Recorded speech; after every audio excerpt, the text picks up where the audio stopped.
A terrific rendition of the national anthem by some young men from Harvard University. And time now for us to check out our starting lineup, brought to you by BP Oil's New England distributors. Try Super BP 93 octane, their highest quality gasoline. It's available at all of their New England locations. All right, starting lineups here on both sides. Billy Owens will be matched up with Rick Fox.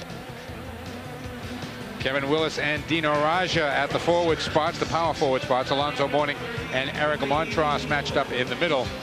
And Sasha Danilovic, I am really interested to see this young man play. He'll be matched up with D. Brown and have quite a height advantage over D. Bimbo Coles and Dana Barros will be the point guards. Let's take a look now at our New England Jeep and Eagle dealer keys to the game. As Tom saw these earlier today, run to break, slow down rhythm of the game. Yeah, I think Miami is going to play a lot like the Knicks did last year, particularly because they want to keep their big people in the ball game. And in order to wear them out and get them out of the game, you just got to continue to run, even though it may not be fruitful. All right, and our second key for tonight's game, make Miami take time off the clock before setting offense. Well, the Celtics in the last two games have had problems with the point guard defensively beating our point guard. And I think what they're going to do tonight is pressure in the backcourt to make them waste as much time back there as possible so that Miami doesn't have an awful lot of time to set up their half-court offense.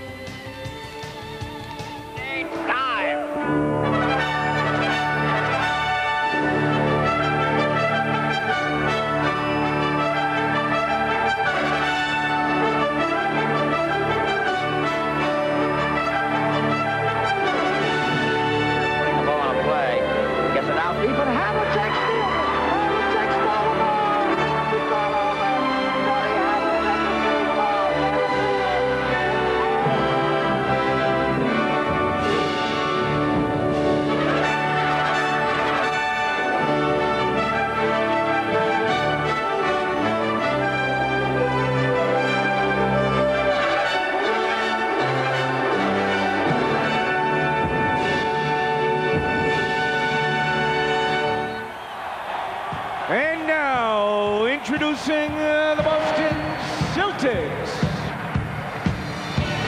And forward from Croatia, 6'11", number 40, Dino Raja. The forwards from North Carolina, 6'7", number 44, Rick Fox. The centers from North Carolina, 7 foot even, number 0, Eric Montross. And guard from Boston College, 5'11", number 11, Dana Barros. And at the other guard from Jacksonville, 6'2", number 7, Captain D. Brown.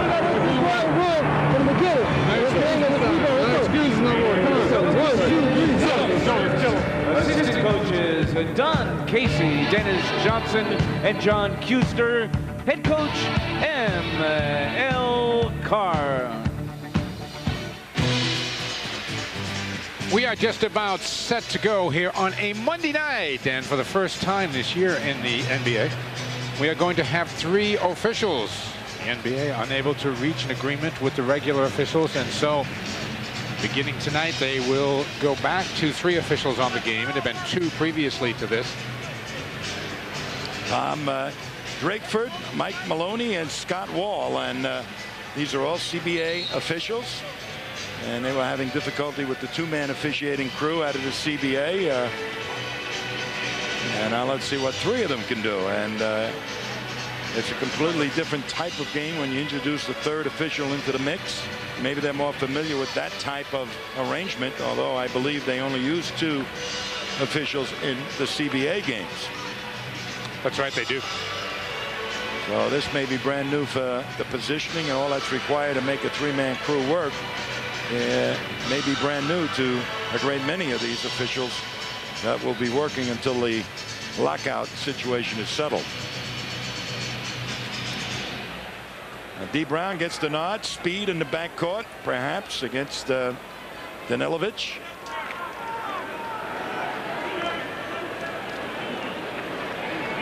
Alonzo Mourning looks mean in black. I mean mean. Celtics control the tap. We are underway. D. Brown will handle it. We'll see whether or not Dana Barros really is the point guard or whether they're just kind of interchangeable back there in terms of who gets the ball and who sets things up. Dino pops out. Kevin Willis aggressively out on him. Aggressive will be a key word tonight. Dino spun him. Willis comes down with the rebound. Here comes Coles with the quick push.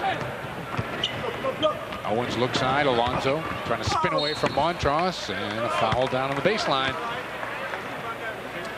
So that's exactly the way Miami would like to play. And Alonzo Mourning with the youthful legs will look it up there and get in a low post if there's a hard push. And before anybody can possibly help on a defense, he's got those type of moves. So, looking at Montross going to, with the bad leg, hope he's 100%, trying to match step for step with Mourning. Danilovic gives it up to Willis, top of the key. Dino out defensively on him. And a 3-second violation is called.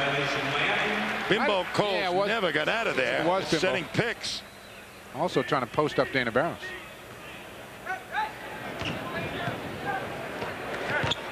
Second game in 2 nights for the Heat. They won in Toronto last night. They have won 5 straight coming into the Garden tonight. And by percentage points, lead the Eastern Conference now with an 11-3 mark. Diaz to give it up to Dana, down to 6 on the shot clock. Dana works on Coles, takes it in. The floater won't stay down. Mourning his first rebound. Coles running hard the other way. Celtics took much too long to get into their set offense. But the Heat don't. Kevin Willis gets his first 2. Well, looks like they're going to slow it up and take their time. Fox trying to work on Owens, kicks it back out to D. Brown. D will take it. Couldn't get set, but he made it anyway.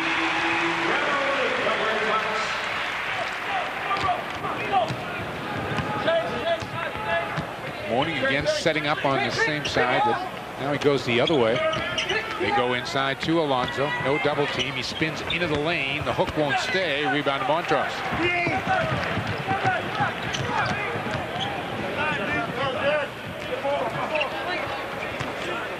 Fox pops out far side. Looks in at Eric. Here's Montross trying his first move. The left-handed hook won't stay down. Nice soft touch, but it just wouldn't stay for her. Alonzo. Reverse dunk won't go. Here comes Fox. Quickly to D. D, little crossover move. Danilovic, pretty good job staying home. Barros misses the 3 outside. Willis the rebound. Good pass, though, by D. Brown. Caved the defense in. Barros had a clean, straight-in look. 3 early rebounds for Kevin Willis. Billy Owens now trying to work on Rick Fox. Takes him in the paint, and Fox will be charged with the foul. Celtics foul is on number 44, Rick Fox. His first Fox giving up about 3 inches in that matchup with Billy Owens, and obviously Pat Riley liking the half-court game. You see a lot of different people trying to post up here, too. Well, Fox likes to play bigger guys, and there aren't very many people that get around Rick Fox. And he has a knack of playing people down on the box where he cuts down the passing angle.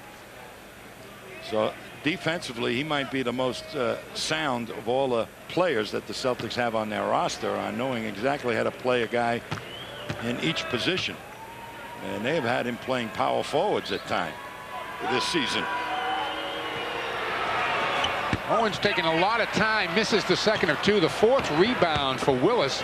Owens kicks it out. Nobody's home.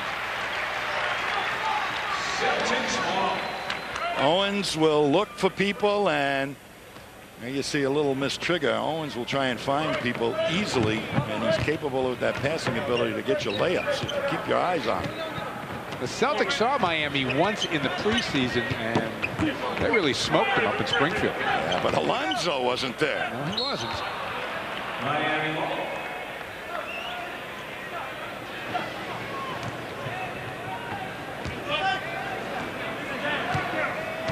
Pulls, looks over at Pat Riley almost every trip when he's bringing it up. Danilovic pops out. Inside to Morning. They clear it. Alonso spins, throws down the hook. I mean, throws down the hook. Well, he goes either way when he's on that side, and you've got to play him straight away. And once he starts it on the floor, you're in trouble. I tell you, the Heat really move their feet on defense, don't they, Tom? Well, that's Pat Riley. Overplay, get up when the man picks the ball up, challenge him. D. Brown gets free. Can't make the jumper. Rebound. Owens taken away by Fox. Loose on the floor. And D. Brown is out of bounds with the ball, I believe. Now Billy Owens hurt his elbow on the floor. Well, D. Brown is in there hustling. The Celtics unable to really get their offense on track, then any rhythm to their offense. Celtics just 1 of 6 here in the early going. Trailing 5-2, just about 4 minutes into the game.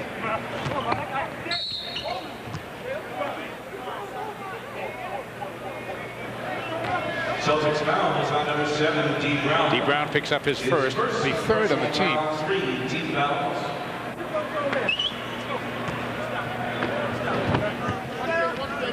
Boy, Pat Riley has called just about every offensive set so far in this game. Danilovic inside Morning. The double comes from Fox. They skip it to Owens. Misses the shot. Willis couldn't control the rebound. Eric Montross does. Gets it ahead to Dana Barnes. D. Brown takes it through. Partially blocked in there by Billy Owens. Offensive board. Dino foul on Alonzo Mourning. That's right. The tempo of the way the Celtics have to play against the Heat. Push the ball up. Everybody running hard on the rebound. And attack the basket before they get organized. And that allows D. Brown now to make a move to the hoop. There's Dino, who was left uncovered because of the penetration of D. Brown. Right there for the cleanup. And draws a foul on Mourning.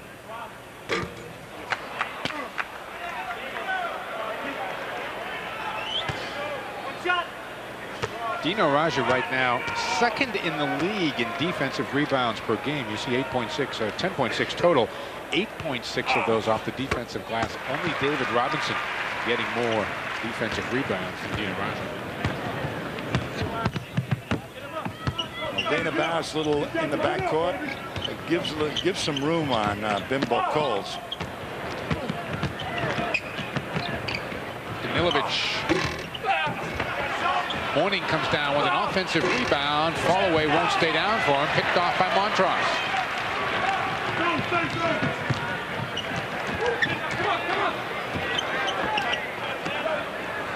Fox trying to drive baseline. Kicks it back to Dino. He'll take it. And make the penetration once again made Mourning respected. And Dino was left wide open. Celtics tie the game at 5. Here goes Mourning again. Dips the shoulder and goes. Boy, he does. And if you overplay him, he'll go the other way, and he's got an equally effective move the other way. Fox, nice catch by D on the sideline off the bad pass from Rick. Fox trying to lean in, and Owens will be called with the foul. We've got our first timeout. 6:29 to go here in the first. Heat by 1.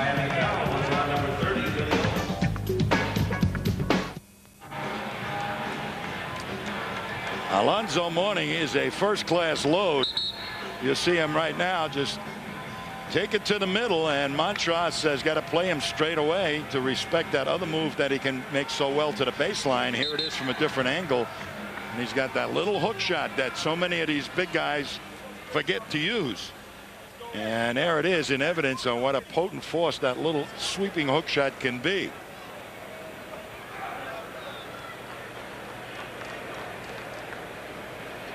Rick Fox will be at the free throw line. 6:29 to play here in the first. Very consistent numbers for Rick Fox so far this season. Well, the first poor game he had was down in Washington or in Baltimore the other night, and really didn't get his offense going. And but he wasn't the only one.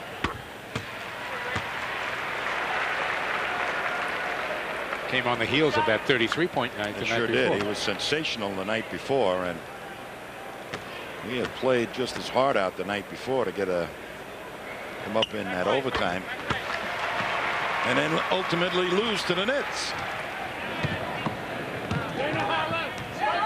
Low-scoring game, a Heat kind of game. Coles comes up with the jumper. He can't get it to stay down. Miami not shooting the ball well here. They are 3 of 9, but the Celtics not much better at 2 of 8. Well, it's been half-court game against half-court game, and each team not shooting well, so there's rebounds that they could be running off of, and they're not running. Bounce. And Bimbo Coles is called with the bump. Next Celtic game here on Sports Channel will be on Sunday night when we'll see the Atlanta Hawks for the first time this year. Sports Channel game time begins at 6:30 on Sunday night.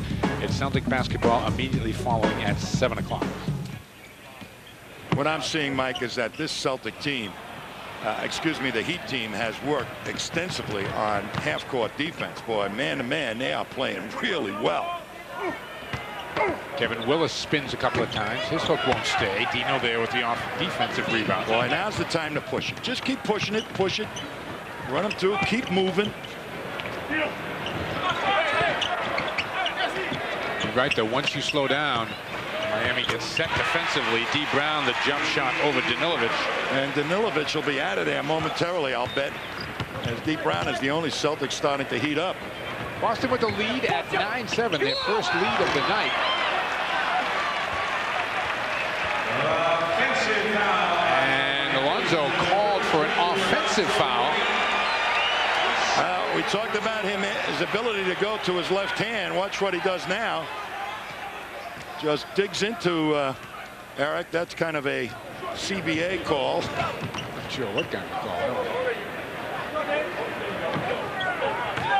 Barrow's trying to go baseline. Gives it up to Dino. He's long with that jumper. Montross got cleared out underneath.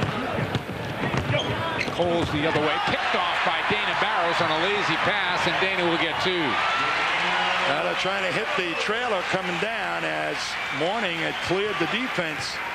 But Dana was really alert to that one. Celtics go up 11-7. A 9-2 run here by Boston. Over the top, Owens, the dish underneath, and no basket. Eric Montross called with his second foul. Remember, we talked about Billy Owens' ability to pass the ball. They're fronting him. Perfect over-the-top pass. They come and help Billy Owens, and Dino doesn't even know that the ball had been passed. And Montross alertly fouls Danilovic before he gets the shot off. Coles has to kick it out. Danilovic left open. That's what he can do. That's what he's in there for. Well, they got to pass the ball up if there's somebody open in the front. Dino spins into the lane. And he's got 6.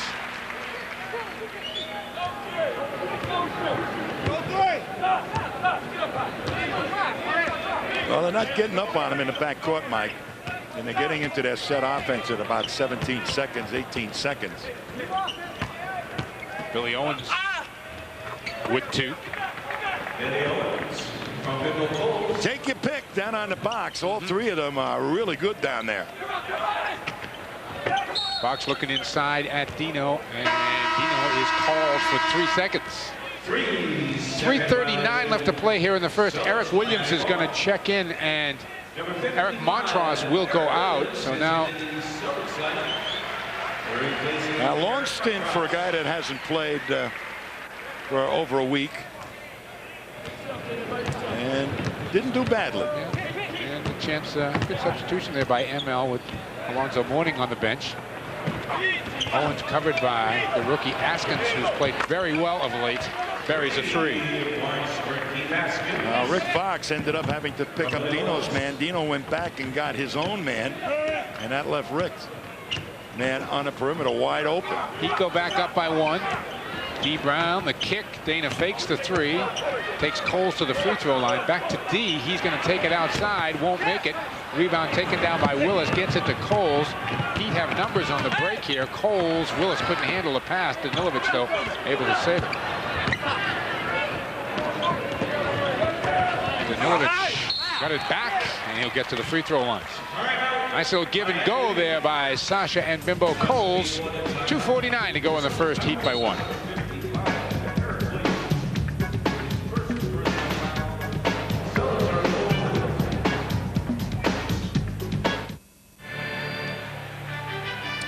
Going to see Askins come up with the three-point shot, as Dino should have been out there staying with that man, leaves him, and Keith Askins right up there.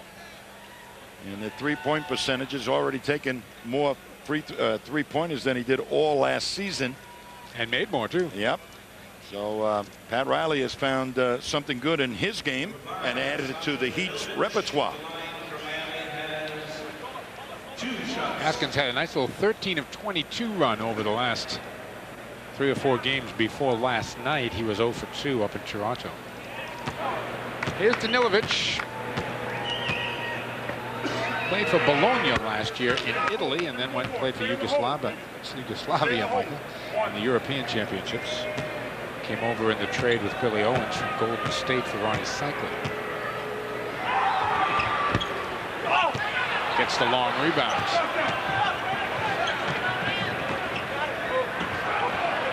Miami a little disorganized here on this possession. Now Kevin Willis backs his way in, and Dino called with the bump. Celtics foul was on number 40, Dino Raja. His first personal foul penalty situation. And the Celtics over the limit here with 2:39 to play in the first, so Kevin Willis will get a chance at the free throw line.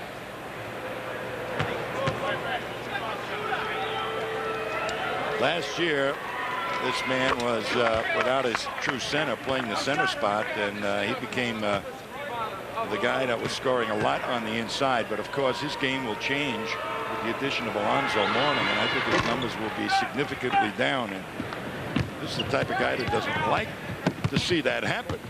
He could be a time bomb waiting to happen, like Mason. He had a 20-20 night against the Celtics. You don't see many of those these days.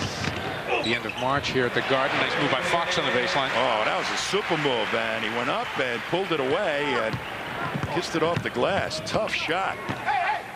I should say at the old Garden.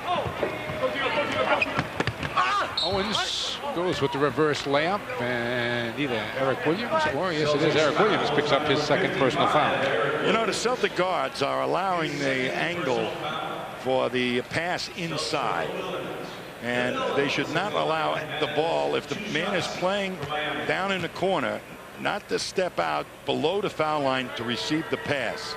They should force the man to come out above the foul line to receive the pass, to cut off the good angle to feed the people in the low post. That would immeasurably help the Celtics defense. Todd Day will get his first minutes tonight. Eric Williams sits down. 2 fouls on the Rook.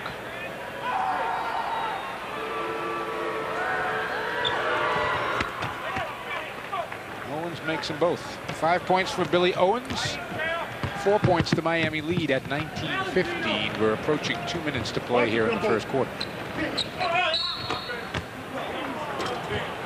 Todd Day called for an offensive foul, setting the screen. Well, we got 3 officials, and we got a lot of fouls called in this game so far, Tom. 20-second timeout by And Owens is down and hurt. Ladies and gentlemen. Really not too happy there. Sports Channel offers you the best way to follow the Celtics all season long, and that is with Celtics Magazine. Tune in on Thursdays at 7 o'clock. Right here on Sports Channel, the home of the Boston Celtics. I didn't see that. Now, was that a result of the Day foul there? Yeah, I mean, Owens just ran right into him. Let's take a look at what is going to happen on the left-hand side. And Todd Day did not stop and slow down, and he had caught Billy Owens' shoulder. So Owens will go to the bench, and Ronnie Grandison is in. Ronnie, of course, spent a little time with the Celtics a few years back. A kid who keeps popping up and getting some NBA time. Willis spinning.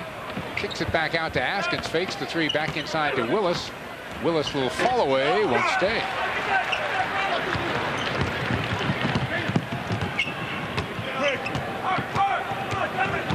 Dana leaves it for Todd Day outside. Now Fox.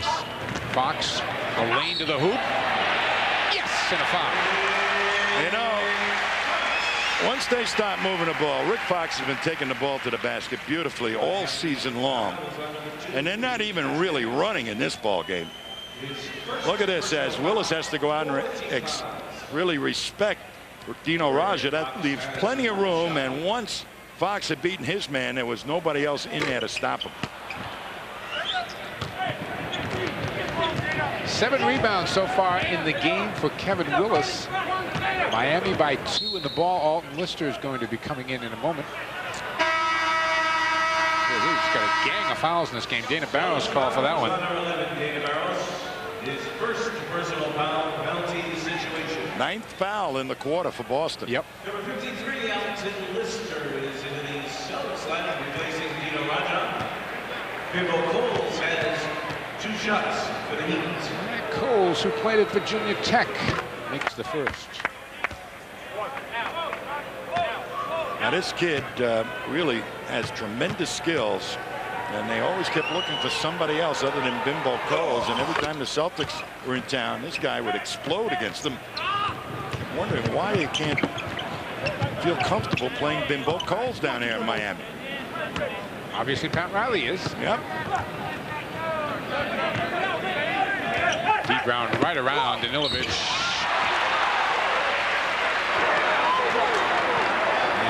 What a terrible call. No. What a terrible call. What a terrible call. They're going to call a technical foul on D. Brown. What a terrible call. He was up in the air by the time the man got underneath the basket. What a terrible call. And there's D. Brown.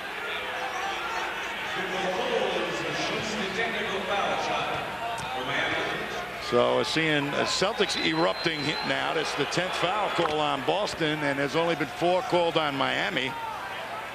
And Darryl Garrettson, who's lurking around in this arena tonight, is I guess there's only 2 games being played tonight in the league. So wants to see how this 3-man rotation is going. 13-4 run by the Heat after a 9-2 run by the Celtics, as Miami back up by 5 with the ball. We're in the final minute of the first. Coles wants to go into Willis, does. Willis kind of dismissed Alton Lister, now takes the jumper, can't bank it home. Alton the rebound. Fox, good look for D. Brown. They kick it out to Dana. Dana behind a screen, can't make the 3. Big board by D. Brown. Boston ball.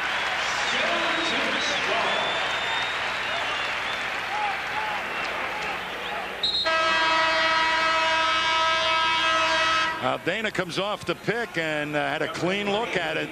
Great rebound by D. Brown. Can't get it to go. And here's the hustle by Fox, and then off Bimbo Cole. So Celtics with a fresh 24. About a 5-second difference between the shot clock and the game clock. That's the game clock you see right there. I see how Pete Myers played D. Brown, made him come all the way out to get the ball. D takes him strong, though. Rebound taken down by Willis. D looking for a call he didn't get. Bimbo Coles pulls up, misses a 3. Willis on the offensive glass. Can't get the hook down. Rebound tips. And it'll be a 5-point Miami lead at the end of 1. 22-17. First quarter score.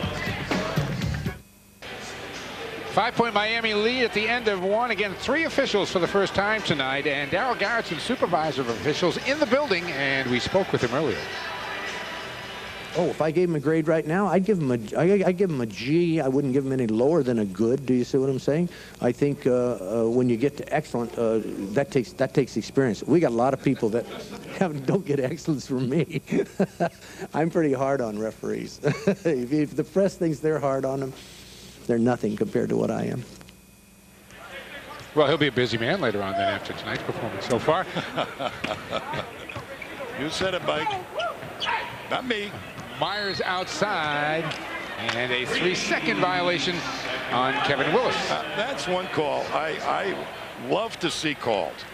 Boy, that would stop an awful lot of the banging and pushing underneath that the officials would call that 3-second violation. That's the third one tonight. Yep. So in that regard, I'm not doing bad. Askins the foul on Todd Day. Miami foul was on number 2. Keith Askins. That's his second personal foul. First team foul. Askins, Myers, Coles, Willis, and Grandison are on the floor right now for the Heat. Todd Day, Alton Lister, Rick Fox, D. Brown, and Dana Barros. Todd buries a 3. Well, he had him leaning down and just lifted up. One little good move on a drive. The guy will back off you. Gets the Celtics back to within 2. Near turnover there. Askins kicks it back into Willis. Willis kicks it out to Myers. Corner to Askins.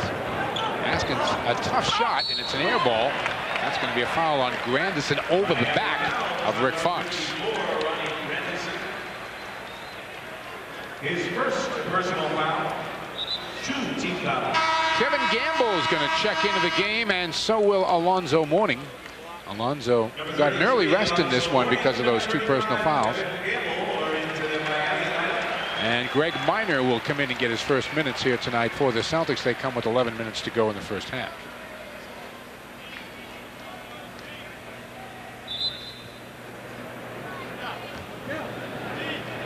Well, Minor was up, and ML didn't want to come in his possession.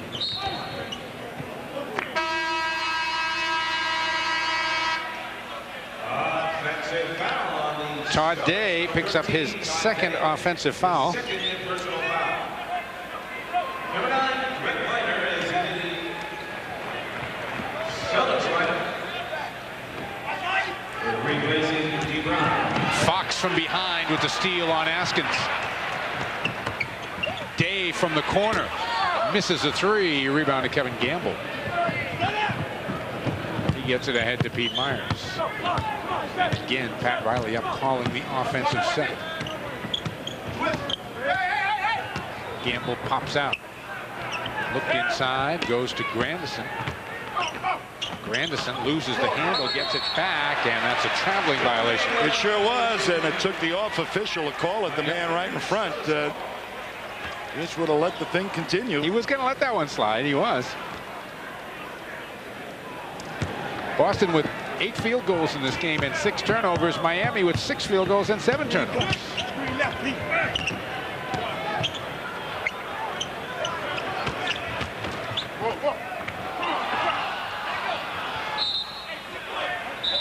This is not pretty, folks. Miami is really playing some aggressive defense. They're up denying everybody coming to the ball, 1 man away from the ball, making it tough, and then they drop back. Boy, oh boy, that's not a foul. Not too good on the Celtics when they're taking shots getting to the foul line. That was a foul. Barros, nice move with the dribble. Dana all the way. Mourning got a piece of it, but Fox is there. That's the way, Ricky. Hang around. 8 points for Fox. He's the leading scorer in the game. Celtics have come back to tie this at 22. And Pete Myers is going to get himself to the free throw line. Alton Lister committing that foul. Celtics foul was on number 53. David Wesley up off the bench for the first time. First personal foul. 10 minutes to play here in the first half. Pete Myers at the line has 2 shots. Pete Myers, who played with Chicago for a while, has bounced around the league, but everybody seems to want to give Pete a shot when he gets cut by another club. And Well, he plays defense, and that's why. And nobody knows that better than Pat Riley. he had him briefly with the Knicks, didn't he? Yeah, he did. Been a few places, the Knicks, Chicago. Not that tough a shooter, but he'll give you a ton of hustle. He's got David Wesley defensively. Askins is on Todd Day. Grandison is fronting Rick Fox down in the box. Greg Minor pops out. Kevin Gamble's on him. That's a pretty good matchup for the Celtics. Greg goes baseline, buries it. And he got hit on that shot. Boston goes up by 1 at 24-23. 9:30 to play here first half. Miami having difficulty involving Alonzo. Want to get him the ball. And List is called with a push. Let's watch Minor on this move as he gets an angle on the basket. And there he got hit as he was releasing the ball as Gamble came off from the right hand. Right now, I think Minor's confidence has been shaken a little bit. After the move from Todd Day, Minor was just playing super basketball. Miami 0 for 2 in the first 3 minutes. Oh, he had an angle to the hoop. Should have just kept going. Now it's going to pull it out. Second quarter. Celtics are 3 of 5. And Grandison's going to be called for the foul on Dino Raja. And it was an illegal defense. They should have called. Here's Wesley pushing the ball up. And he's got plenty of room to go to the hoop, a 2-on-1 situation, and decides no, as Lister really just took Mourning right off the play. Day loses the handle on the way through, picked off by Grandison. That's too far out to try and make a move like that. You need at least 2 dribbles if you're that far out. Miami gets fresh 24 here off the kick by David Wesley. And by the time your 2 dribbles happen, Mike, as you're going to the basket, the defense will cave in and clog up the middle so you can't get any place. Mourning. And Alton Lister will be called with his 3rd personal foul, bumping down on the baseline. Stay tuned to Sports Channel after every Celtic home game for Holding Court with Tommy Hines. And local celebrities, Hollywood stars, Hall of Famers all have something to say when Tom's holding court.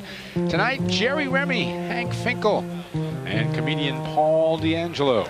Tell Henry I said hello, will you? I sure will. Myers. Whoa!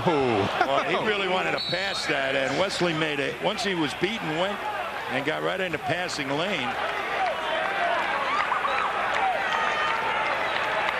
Technical foul called on Miami's number 20, Myers. Well, Myers gets a technical call for complaining that he should have gone to the line. And this thing is going to turn into a fiasco as both teams now upset with the officials. That was the first Miami field goal in 7 minutes. Let's see. And as Wesley gets beat, and look at him get right into the passing lane. And just flipped it up there underneath the arm of Alton Lister. And there's Pat Riley. Go, go, go.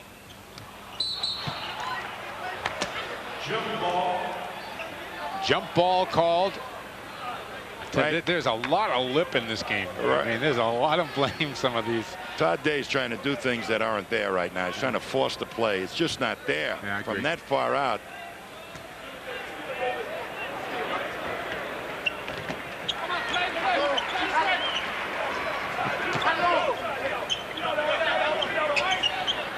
Minor again trying to work on Gamble. And Mourning was at least 5 feet illegal before they called it. So a fresh 24 here for the Celtics. 8:12 to play in the first half. We are tied at 25.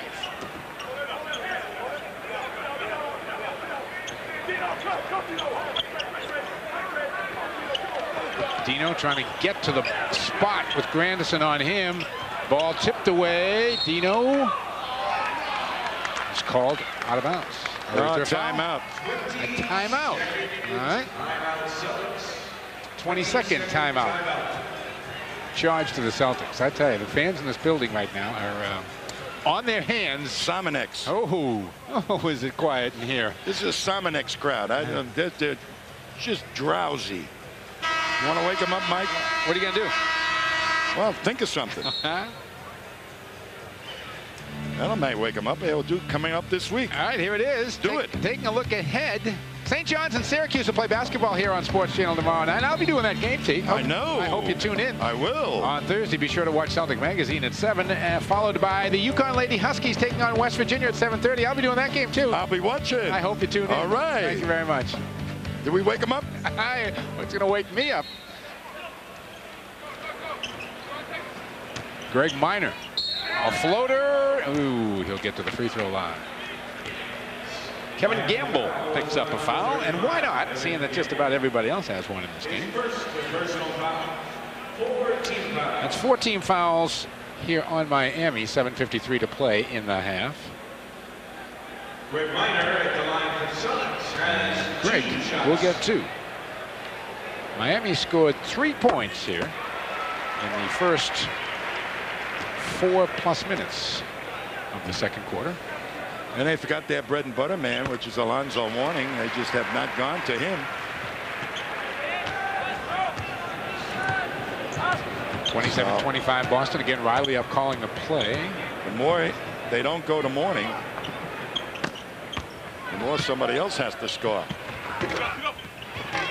Ooh, there's a soft touch. Well, you take him away from going to the middle. There's that little spin move with the left hand. That's what makes him so tough. 6 points now for Alonzo.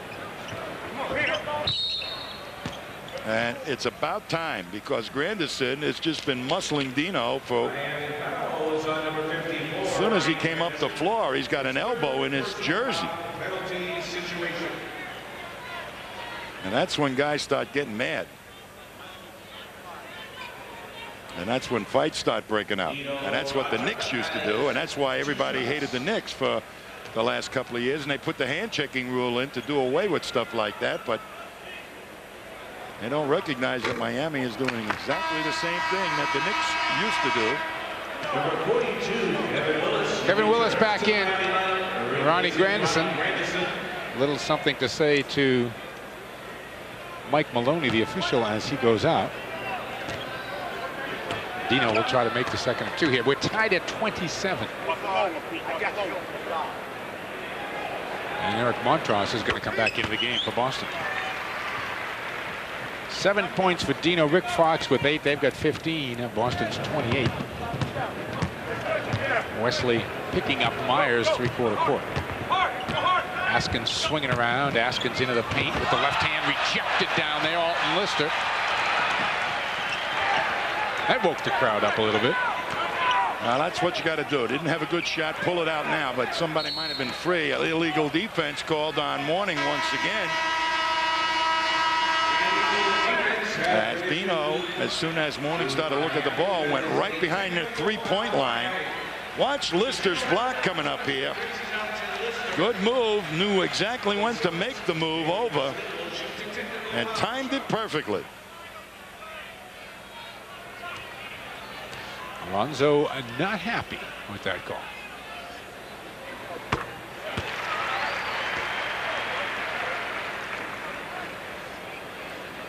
Celtics by 2, 29-27. 7 minutes to play first half. Todd Day will inbound right in front of us.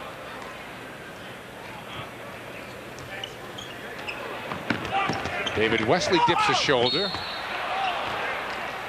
And Keith Askins is going to pick up the foul. Don't go away.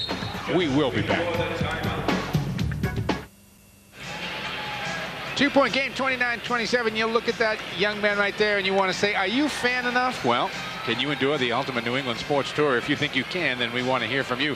Stay tuned to Sports Channel for more details on how to enter the Are You Fan Enough contests. Yes, you, young man. Well, the fans right now would like to get into a game, but it's just been difficult here. 8 for 23 shooting and 7 turnovers for the Heat to this point. Heat wouldn't be a adjective I would think of. Or even a noun. Whole another half, baby. Whole another half. Dick Life tells us both teams right now on a pace of 65 field goal attempts.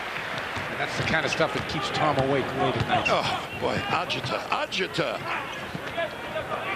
tell you, you know, they're going to slow it down and You got to break the rhythm of the game. It was one of the keys we talked about on top. Alonso puts that one off the glass. Eric Montross is going to be called for his 3rd personal foul. Now, there's Mourning, and Montross is playing to the middle, takes it away from him. And as Mourning just jumps up and away from the man, Montross never went to block the shot, anything. So Montross leaves with a few little choice words as he picks up his 3rd, and Purvis Ellison will come in.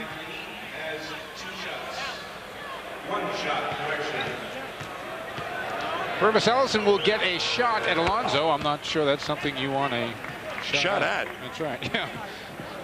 Purvis has been struggling. Yes, he has. Had a couple of good games when he immediately came back, and since then he's been plagued with fouls and can't get his game going. I don't think he knows what his game should be. Willis with the aggressive foul on Dino Raja. You know, actually, Willis is taller than Alonzo Mourning, but not nearly as tough. About an inch taller than Alonzo Mourning, maybe more. That's the first foul on Kevin Willis, and Dino will get himself a couple at the line. We were kidding about the word rhythm in your keys to the game. There has been no rhythm to this game. No, Mike, and if you're going to be a running team, you got to run all the time. And you may not, the other team will try and slow the pace down. You got to make sure you force the pace of a game where the team wants to slow you down.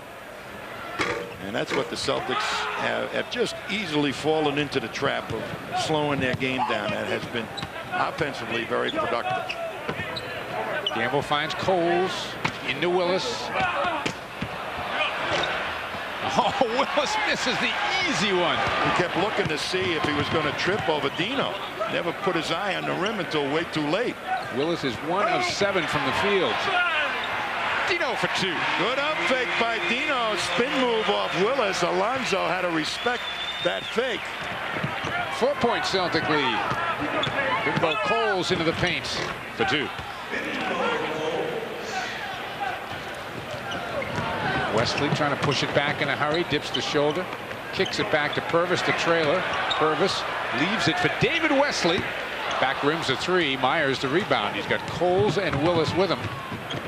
Kicks it to Coles. Boy, and Alonso never got past the head of the circle up the other end. Knew that it was going to be a fast break opportunity, conserved his energy. That means, baby, he's tired. There's a steal down there by Bimbo Coles. Alonso up the floor this time. Knocked away by Purvis Ellison. Alonso had backed himself all the way under the basket. Sasha Danilovic will come back in. 5:05 to play in the first half. Kevin Gamble takes a seat. Not a quiet stint for Kevin out there. He didn't have any opportunity for a look. Bimbo Coles sneaks in for 2. Bimbo suddenly is on fire here. Well, he can shoot it. 10 points for Coles, first player in the game into double figures. Minor pops out into Dino, and they're going to get Willis with the foul.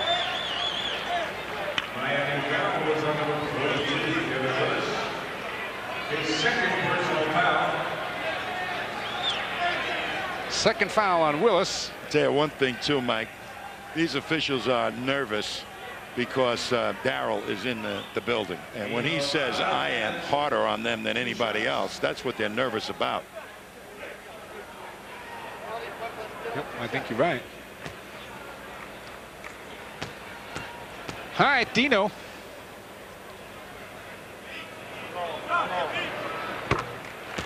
Makes his 4th free throw. Gets himself into double figures with 10. Rick Fox comes in. Todd Day will go to the bench. Other than 1-3, that was not the profitable time spent for Todd Day either. No, I don't think you can play him at the quick forward spot, in my opinion. I really don't. It's you kind of lose the boards. You put extra emphasis on the other two people up front having to rebound. Rick Fox is going to get his share of rebounds. Coles pulls up for the jump shot, won't go. Mourning over the top with an offensive rebound, kicks it back out to Coles. Well, he just pushed Purvis right out of the way. Alonso now turns on Purvis, and traveling violation.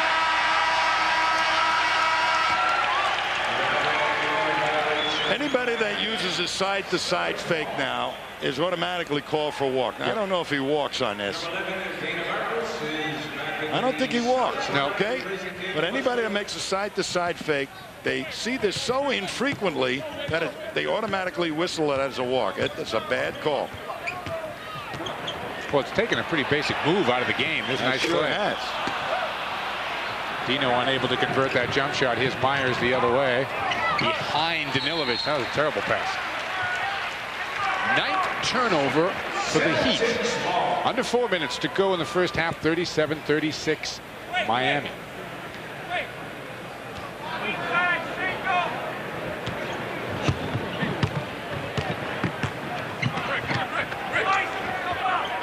Fox should be able to go by Danilovic and does, then loses it underneath. Willis comes away with it. Coles picked off by Greg Minor. Gives it to Fox, back to Greg. Nice play. Sure was. A fast break basket shot. Yeah, well, it was off a steal. They ought to be running off of rebounds. They've been effectively rebounding, but they're not going. Even though Miami's getting back reasonably well, keep running. Miami's going to take a timeout. Down by 1.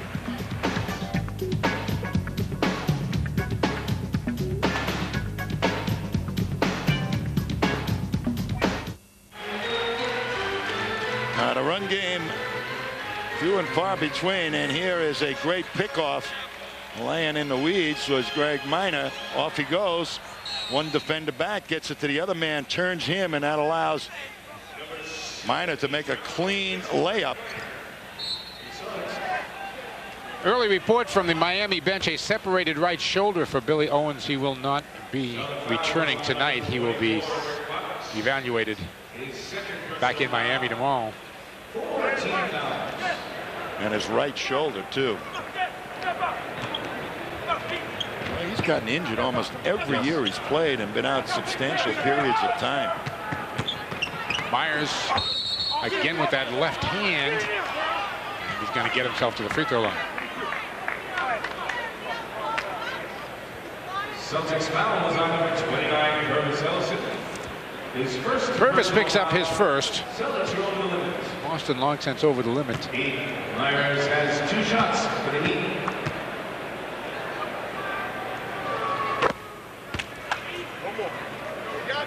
Fourth point of the night for Pete Myers. Ties the game at 38. Celtics trying to snap a 2-game losing streak. Miami trying to extend a 5-game winning streak. David. Well, Dana Barros at the point guard spot has not really responded offensively tonight, I'm sure, as much as ML would have liked. Boy, they battling with Dino. They cut off the angle of him. He can't even get close to getting a pass in the low post. Kevin Willis called over the back of Dino Raja. That's the 3rd foul on Willis. That allows Willis, when they force D. Brown way out past the foul line to try and make the passes. We'll look at Kevin Willis, who is prone to be very emotional. I'm telling you, that's where the good defense comes right now, is handling the people trying to make the passes into the low post. Kevin Willis will leave, and in comes their #1 pick, Mr. Thomas, Kurt Thomas from down in Texas. A player that the Celtics had some interest in. People thought that he might be the most talented player in the draft. Then they saw McDyess. Nobody's overwhelmed anybody in the rookie crop yet. Allison takes a rebound away from Thomas right there. Feeds Dino for 2.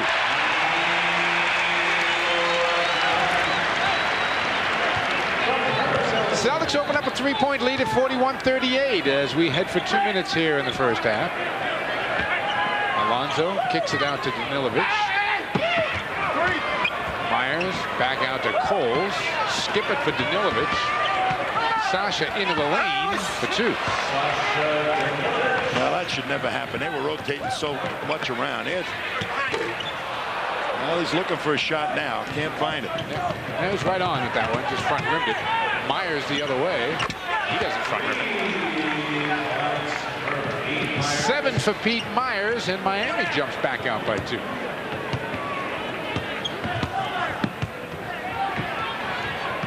Dino working on Thomas, finds Purvis. Oh, nice move. Great pass from Dino Raja. Over the top to Alonso, makes the catch. He'll get to the line. The Celtic guards just keep letting them get down below the foul line to make the good angle passes. That's where the good defense starts, is on the front line, not on the back line. And all the pressure's being put on the people in the back line. They're the guys getting in foul trouble because the guards, and I mean all the guards, just aren't playing a proper scheme of defense. Mourning will get a couple. Mourning leads the league in free throw attempts, up around better than 11 a game. Penny Hardaway, the only one close at 10.6. They're the only 2 players over 10 free throw attempts a game. Here's Dino now angled off underneath the basket, and Purvis goes to the most difficult shot because he was kind of worried about Alonso swatting it away.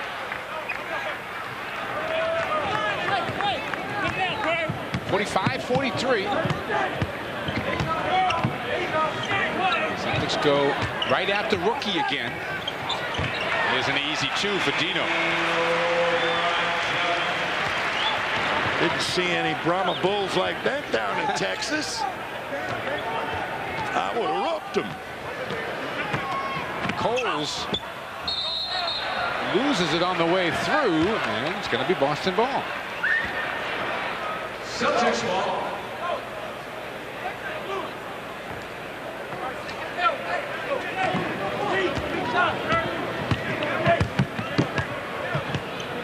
Barrows trying to work on Bimbo Coles, keeps the dribble alive.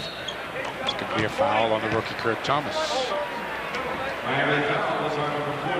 Well, you see what happens, how nicely, and I hope we can get a replay of that. They do not let the Celtic guards try and make a pass below the free throw line. Now look at what the angle is, and there's not that much room to slide the ball through. And Thomas picks up the foul that time because he's just kind of feeling his way in as a rookie. But he's got to move his feet a little bit better than he's just did that time. He'll be picking up fouls all over the place. How about Dino with 10 free throw attempts here in the second quarter, and it started.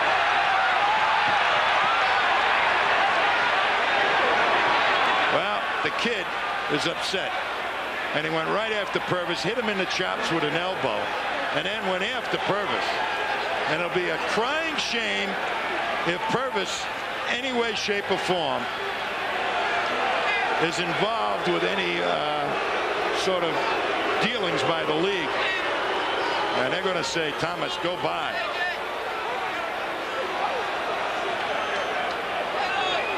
And Purvis is bleeding profusely. And I think they're going to eject Purvis, and that is a shame. And Purvis wants to get him right now after what he did to him.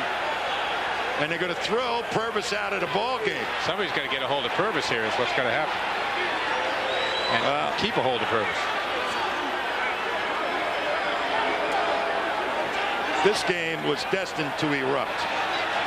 Now ML Carr is up there in a dangerous area as the official at half court is trying to send him back.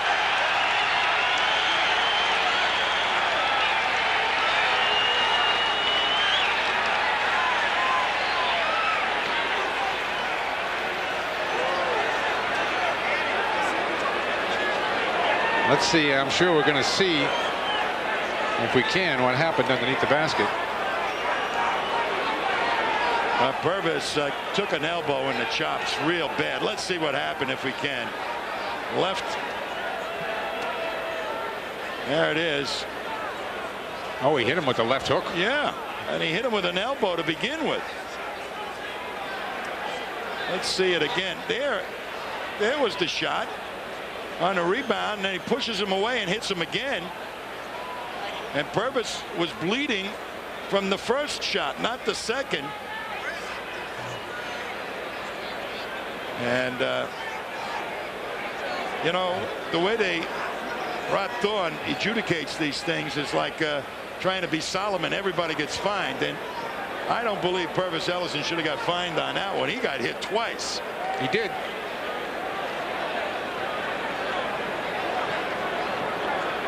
That kid was upset because he had some fouls called on him. Well, he was getting toasted by Dino is what was happening. Yep, and he retaliated against Purvis, and you could sense that this thing was going to erupt. Yes, you could. Yes, you could. Well, we have the head of the NBA officials in the house. Well, Dino is trying to clear off some of the blood, I believe.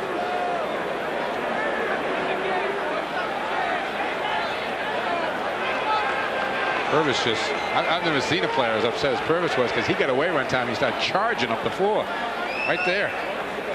They want to get the rookie, and I will tell you, it takes a lot to get Purvis upset. And obviously he's in the locker room. I don't know whether by design, but certainly for medical reasons, as he is bleeding profusely. And now they're talking to both coaches.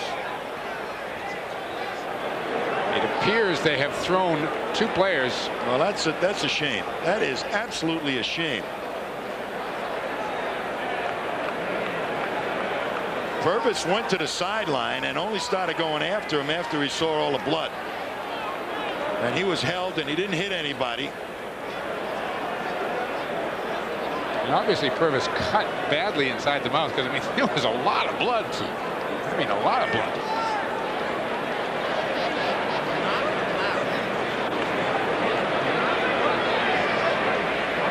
So the officials trying to get it straight with ML Carr. ML not thrilled, but at least understands. Personal foul is on Miami's number 40, Kurt Thomas, his second personal foul. Penalty situation, and we have punching technical fouls on Miami's number 40, Kurt Thomas, the Celtics number 29, Purvis Ellison. That is entirely wrong, in my opinion. That is entirely wrong. A foul was called on Thomas, and then a punching technical foul called on both Thomas and Ellison. And a good point made by our producer Jim Dodonna. Purvis Ellison has braces, and I'm sure that contributed to the extent of the cut in his mouth, causing, again, profuse bleeding from the mouth. And now the Celtic players are being apprised of the loss of Purvis Ellison. And Purvis not being present is not in as a technical going to be shot. But the team fouls, Purvis would have stepped to the line. He's not there. So he will not be able to re-enter this ball game just because of the medical reasons, let alone even if he were allowed to play, because he's got to at least stay on the floor to shoot the tee. And then he can leave. LeVar Ellis has come into the game. Dana Barros has stepped into the free throw line. He'll do the free throw shooting for Boston.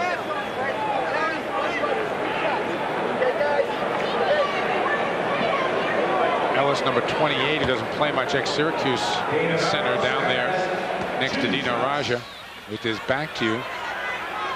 And by rights, Pat Riley ought to have the right to designate who is going to shoot the free throws. Dana shoots them all. 49-45 Boston, a 4-point lead in what has been a bizarre first half.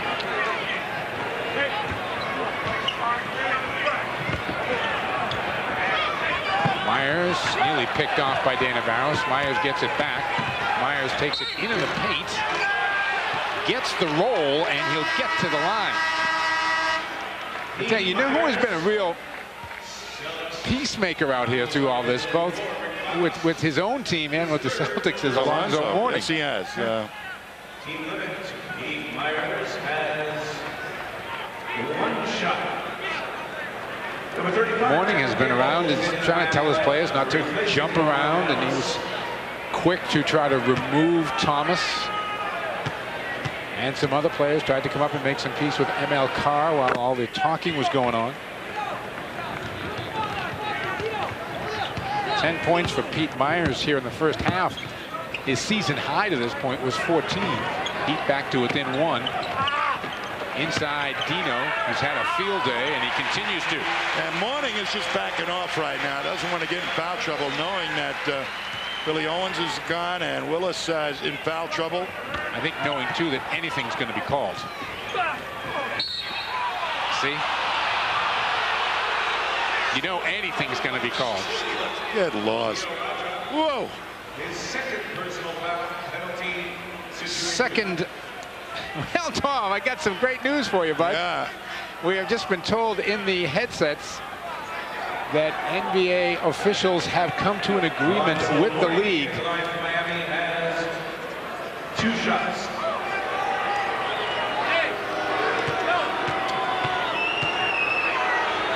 And so the NBA officials will be back after what we understand will be probably about a week of a training camp. So this little 3 official experiment we're watching here tonight, thankfully, will just be an experiment.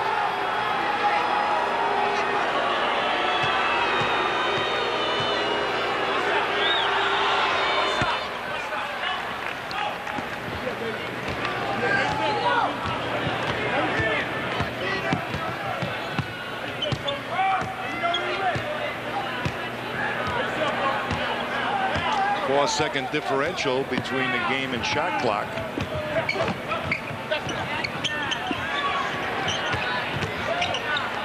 Day for 2. Well, he waited through that. And Mourning once again backed away. Kevin Gamble, little floater won't go down, and the Celtics will have a 3-point lead at the half. An amazing half it was.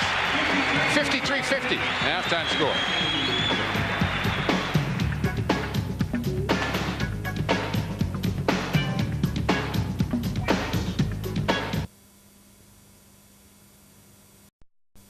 And seniors in high school and on up. And I take a few letters from them, and I go to visit some different schools, and if they have good grades, it's okay with their parents and principal or headmaster, and I need a ball person or 2, then boom, we interview them and accept them. So good luck. Send your requests in. All right, there you go. All your letters directed to Wayne LeBeau. LeBeau is the man. Wayne LeBeau. Wayne is the man. If you want to get something done around here, Wayne's the man. Well, neither team lighting it up. Boston shot 48%, Mike, in that first half, and that's pretty encouraging. But they only took 35 shots, and that's way off what the tempo of the game that they have been playing. All right, 36 points scored by the Celtics in that second quarter, the second most allowed by the Heat this year. Alonzo Mourning misses a hook shot to open up the third. Celtics have Dana Barros, Steve Brown, Eric Montross, Dino Raja, Rick Fox on the floor. Bimbo Coles is out defensively on Dana Barros. Mourning bumping with Montross. And once again, as soon as Dana picked up his dribble, they were all over Dana, so he couldn't even see to make the pass inside. And he was pushed way out past the foul line. The angle was poor. As the matchup, power forwards definitely in favor of Dino Raja. Certainly owns that one.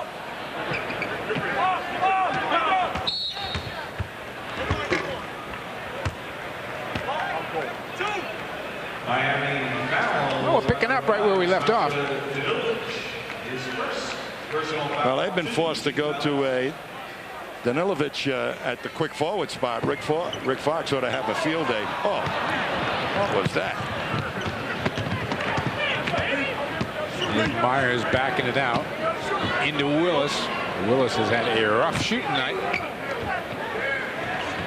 That's that one to get in. He has perfected that shot. Willis now 2 of 8 from the field. 53-52 Boston by 1 as D. Brown backs it out. He's got Myers defensively on him. Montross trying to come to a spot. Eric kicks it to Dana. Dana fakes the 3. A floater goes up.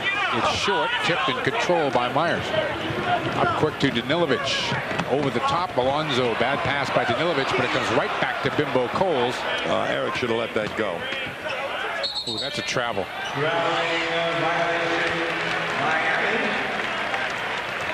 Sasha may not have thought so, but that was a travel in any country. Not in Yugoslavia. It's not a travel. It was an international travel, that one.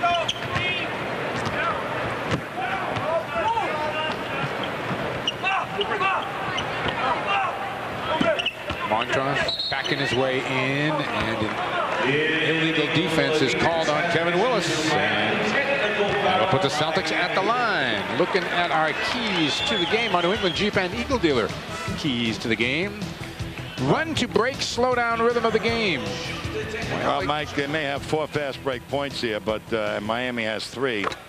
But they definitely are not playing they're playing the rhythm of the game that Miami would like to play. And make Miami take time off the clock before setting the offense. They're not really kind of doing that either. Dana Barros, little floater won't go down. Nice offensive rebound by Rick Fox. Then he has it knocked away. Up to Danilovic. And Danilovic is called with an offensive foul, holding off Dana Barros. Good hustle play by Dana. Forced him to make the foul. There he is.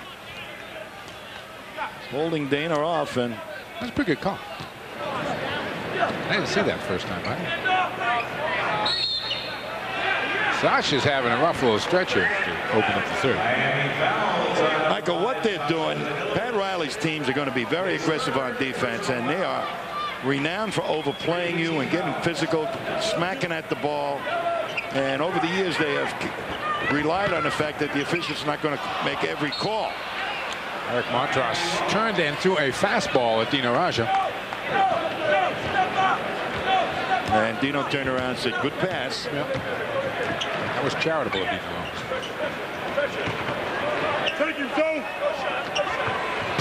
Morning back rims a jumper picked off.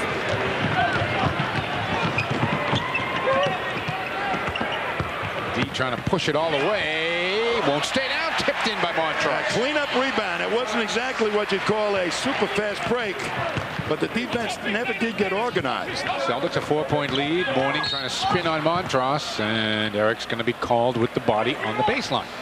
Simply cannot move his feet fast enough to stay with a guy like Morning. Had the right idea, took the middle away. And you remember earlier in this broadcast we talked about you got to play him straight away.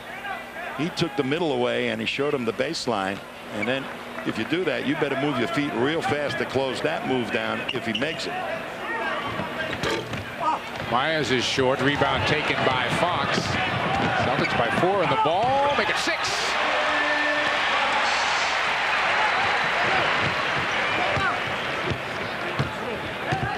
Fox in double figures as we go under 9 minutes to go in the 3rd, and Kevin Willis has picked up another foul. That is the 4th on Kevin Willis. Here's the Fox move. Looks behind him. Now sees there's 2 defenders down there. Kevin Willis. And that was Bimbo Coles trying to get in position for a charge. Never did do it.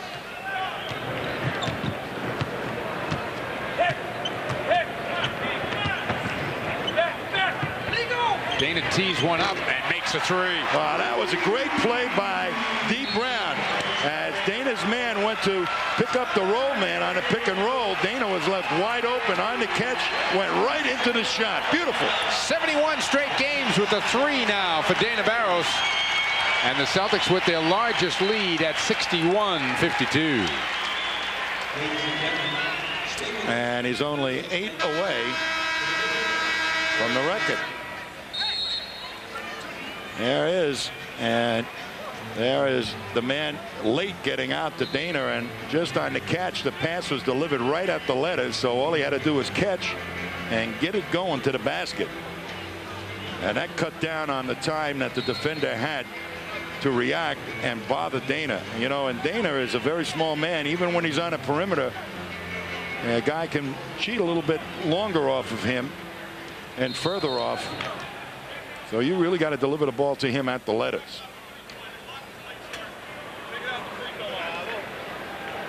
They ran one off of each, but they were way late. Way to be on top. This, well, we'll be charitable. We won't say, you know, we will just continue to try to be charitable. This game's out of control. I mean, this game is out of control. Well, again, they're talking about the time. It's not a foul. It's a time thing, the clock.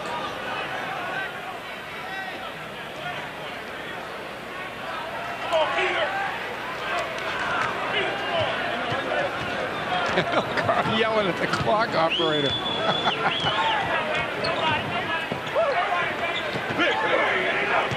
Myers outside. Danilovic comes through, doesn't get the pass. Myers, a major league three, goes over the top. Nobody was open, and D. Brown forced him to go all the way out to get that ball, almost to half court, to initiate the offense. And he didn't feel comfortable making a pass inside from that far out on the court, and was therefore forced to take the outside shot. Traveling violation called on D. Brown as he makes the move. Let's look at D now while he's out there now on him, but the defense really was well before he made the catch, made him come out way out to get the ball. Mourning trying to work on a cut there. Myers gets to. Doubling with small people guards against a guy like Mourning, he sees right over the top of any guard the Celtics have. That's like not any good use of a double whatsoever. Eric Williams unable to catch that pass from Rick Fox. Up to Askins. He comes up shooting. He's long with it. Myers there. And that's a goaltend.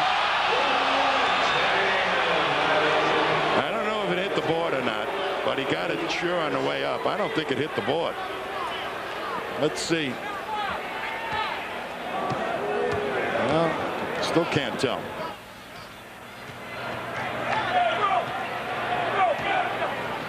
Barrow's backing his way down. Dana with a little room. Pass behind D. Brown. He's going to take it anyway, and he makes it. 3 for D. He now has 8. Boston's lead is 8, 64-56. Inside to Mourning. Mourning. A traveling violation call. I'll tell you, when D. Brown and Dana Barros are defending the guards, as soon as they stop their dribble, they're not moving in and challenging them to turn their backs. The Miami guards are making easy passes into the low post.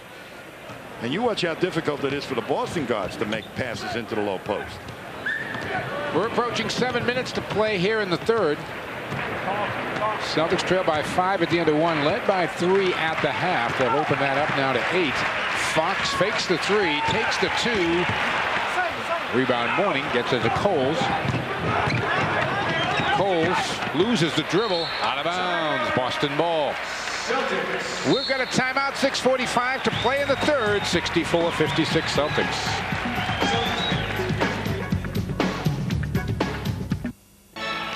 You're going to see some of the defensive problems that the Celtic guards are having. As soon as Bimbo Coles picks up the ball, Dana Barros just stands there. Now it's an easy pass inside. You can play the world's greatest defense against Alonzo Mourning, but they're going to have a perfect target to get the ball inside. Got to get all over the passer. Eric Williams comes up short on the jumper. Danilovic the rebound quickly to Myers. Leaves it for Danilovic, who's going to take a 3 and make it. 3 points for Sasha Danilovic. Had 9 turnovers in the first 5+ minutes. of this third quarter. Fox. Mourning there. Kicks it to Bimbo Coles. Bullet pass to Pete Myers and Eric Williams. That was a pretty hard foul. Oh, he hit the ball first. Hit the ball. He did. He went for the ball. He hit him. There's no question about it. But he hit the ball. That's. He called it a flagrant foul. Oh, watch this.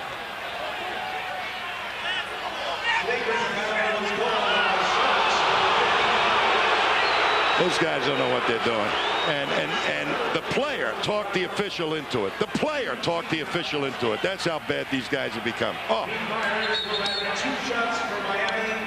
Miami retains. I've been led to believe by somebody who was sitting at the baseline. You know what motivated that kid? Heard that, yeah. Go ahead. That Kurt Thomas and Purvis Ellis. As Alonzo Mourning was saying, you got to do damage to that guy to block him out. Hurt him a little bit. Kid took him at his word.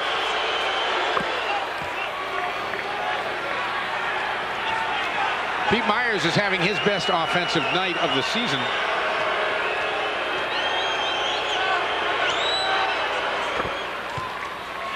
He now has 16 points. Purvis Ellison will not be returning tonight. A 6-inch laceration to the inside of the mouth required a couple of stitches. And Purvis is going to remain in the locker room. The Celtics' 9-point lead has shrunk to 3 here. Coles finds Myers. Myers finds Mourning. Mourning finds nice shot. Stopped the double from coming at him on just a turnaround, and then went over the top of Dino because he's a bigger player. Dino kicks it back to Fox. Fox, the good ball fake. The floater off the glass. When Rick Fox gets that one going, he is going to be really tough, and he's been working on it. Inside, Mourning, a quick 2. Dino, you cannot ask Dino to defend that man. No, I'm afraid you just cannot ask Dino to defend that man. Dino trying to work on Mourning. And they got Mourning. And on Mourning, that will be his 4th. Miami fouls on number 33. It's an unbelievably long game involved tonight. Well, that Mourning, just great position on Dino, right off the the floor, and they set up the great passing angle once again below the foul line.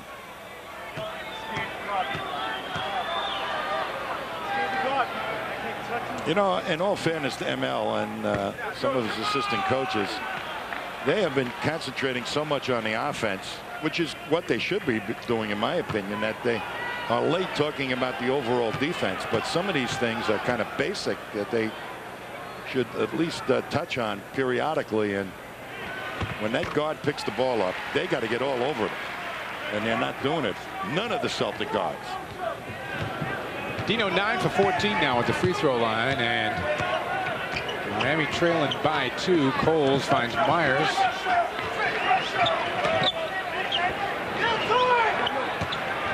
Danilovic, and he took a hike through the lane, but he's going to get himself to the line. Eric Williams is going to be called for his 4th personal foul. Celtics fouls on number 55, Eric Williams. His 4th personal foul, 3 team Crowd fouls. feeling that old Sasha covered a lot of ground. The line has 2 shots for the Heat. What do you think of this kid, T? It's the first time I've seen him play. Well, he's a typical European player. You know, Petrovic revisited. Same type of player, great outside, probably not nearly as good as you would like to see defensively, but that kid will bury it from the outside, I guarantee you, when he starts to get his confidence. Alton Lister's going to come into the game when he gets a chance for the Celtics here. Fox goes baseline. That's what I'm talking about on defense. You could make a career playing against a guy like him at the quick forward spot. Alonzo. Well, he can make a career on the low block. I mean, he's a great player. He is. You can't expect Dino to defend him. There's no way.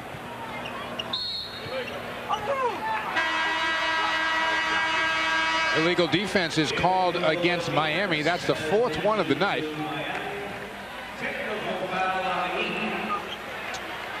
On the catch now. Dino's behind him. Just a little move. And Dino does not spend his entire defensive career defending people down on the box. And when you're loading up against a guy like Mourning, who's got left and right moves and has very good quickness and the ability to dribble a ball, that's too much. Kevin Willis has come in for Alonzo Mourning. Askins can't cover Dino. Dino gets his own miss and puts it back. Advantage Celtics now down there in the low block. Boston goes back up by 3 at 72-69. Danilovic lost it, got it back, gives it to Myers, and Myers hits a 2. 18 from Myers. He must have been working on his outside shot down on Miami Beach, not in the auditorium. He's got the outside shot and he never used to have. It's going to be a foul on Askins. Once again, watch how they get all over Dana Barris. If we could see that one as contrast. And makes Dino, watch now, as soon as he picks the ball up, look at him. They don't let him get down below the free throw line. Look, they're all over him, and Dino has to come all the way out. And that's what you got to do if you're a guard, just to help the big guys get some position or be able to play some kind of defense against the big people. So you saw what the Celtics guards are doing, and you saw what the Heat guards are doing. The way the Heat guards are doing it is the way to do it.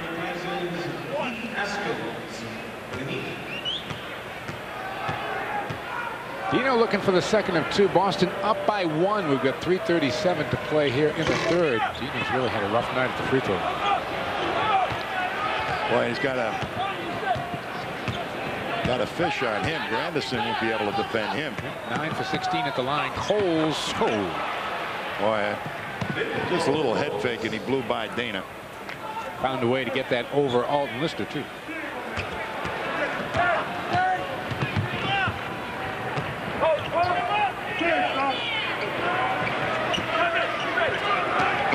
Fox has to kick it out. ML Carr wanted to get the ball into Dino. Here comes Fox Dino's way again. Has to take it and knock it down. 16 from Rick Fox. All right, he's showing you that he's got a variety of shots now. Knows when to go in. Every game, practically, you see something new from Rick Fox that's positive. Danilovic with the fake. Misses the basket, lost to the rebound. Boy, get it and go now. Got the numbers. Oh. And that was not an illegal defense. The man was below. Lister was below the three-point circle. The Celtics keep getting opportunities here at the free throw line, and a chance to go up by 2 here with 2:34 to go in the third. They got the benefit of a bad call there. Pat Riley's going to take a timeout. We'll be back.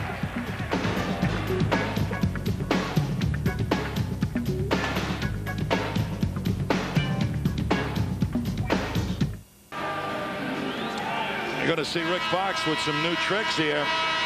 He worked all summer putting the ball off the glass. Here's a leaner shot now. I'll tell you, I guarantee you that's one of the toughest shots in basketball from that distance.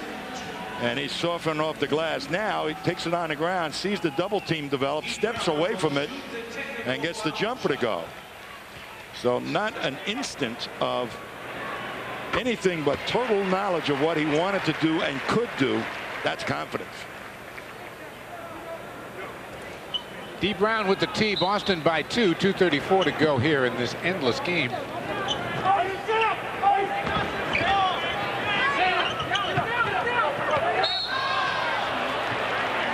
Bimbo Coles is charged with that foul.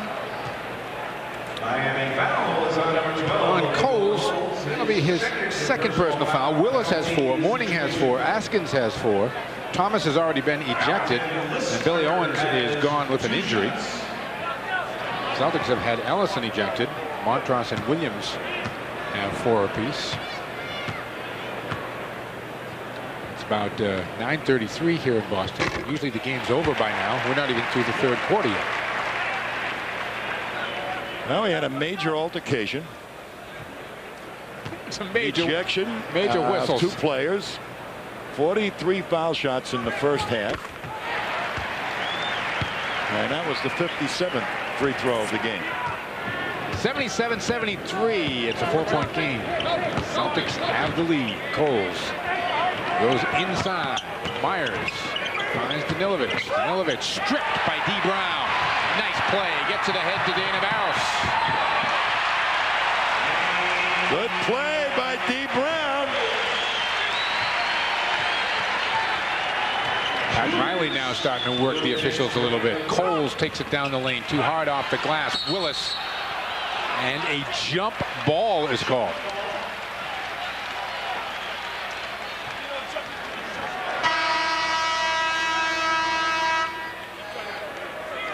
ML Carr is going to put Todd Day in the game.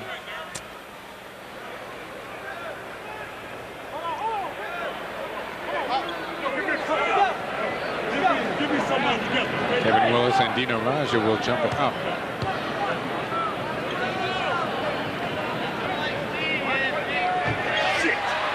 Controlled by Dino. Boy, he got away with that. Was a foul by Dino. Dana Barros, bingo! Hey, that's great. That's what Dana's got to do. Got the guy going a little bit back, pulled up in his range, took the jumper. Man, never able to get at his shot. Celtics with a 9-0 run here to go back up. 81-73. And D. Brown called for a foul.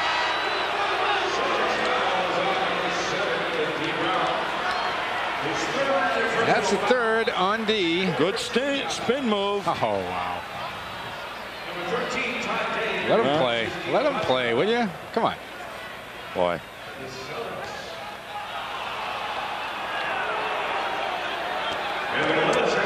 Well, these guys, I mentioned in the last broadcast, they don't see guys try and play defense in the CBA, so any block is automatically a foul in the CBA.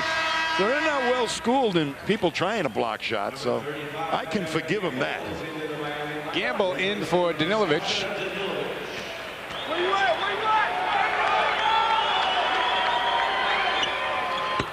Willis makes his free throws. Oh, they missed D. Brown. Missed D. Brown. Wide open for a 5 count. D now trying to force it through, tipped out of bounds, and 10 on the shot clock for the Celtics. 1:19 to play here in the 3rd.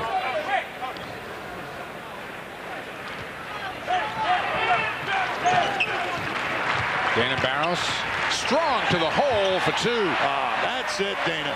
See, Dana can get it into the paint, even though they angle him off. He's so small, he can turn the corner on a dime and still get to the hoop. Foul off the ball on Rick Fox. You watch Dana now. They do angle him off. He start heading him to the corner, and then all of a sudden, a little extra speed goes in another direction. Now's the time for Dana to really start to try and pick up his game. Now they got Bimbo Coles, who really is a decent defender, but not nearly as quick as Dana Barros is, and a little bit tired right now. Rick Fox joins the group with 4 personal fouls. Granderson will be at the line for a couple.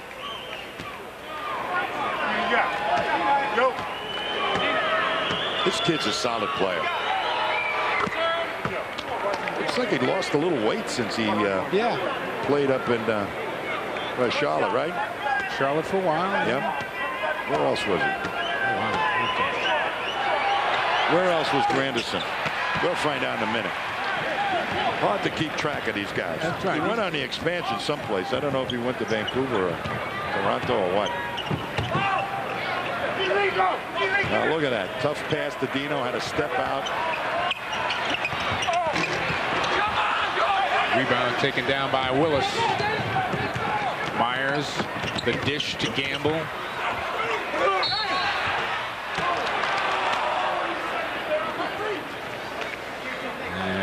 They got Alton Lister, I believe, with that one.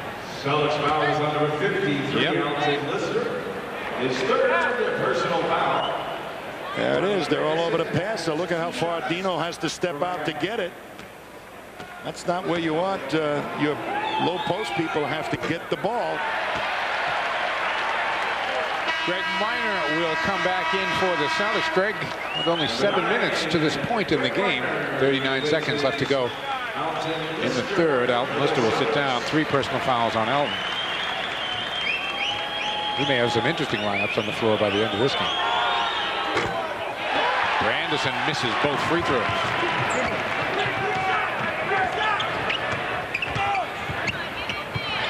Day. Greg Minor there with an offensive rebound. Well, I don't know what's going on right now, but D. Brown. Celtics power forward is Greg Minor.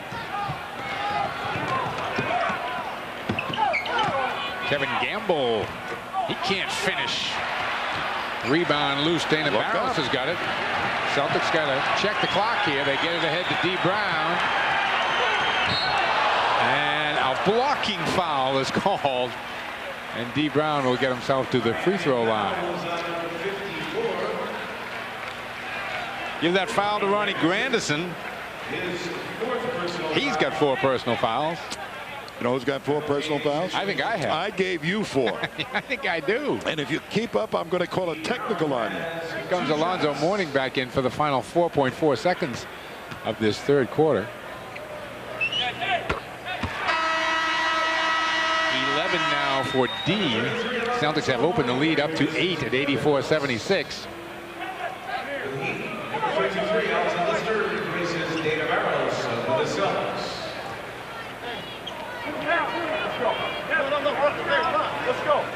Todd Day is going to defend Bimbo Coles, who's already at half court. That would be normally D. Brown's man right now, with Dina Barros going to the bench.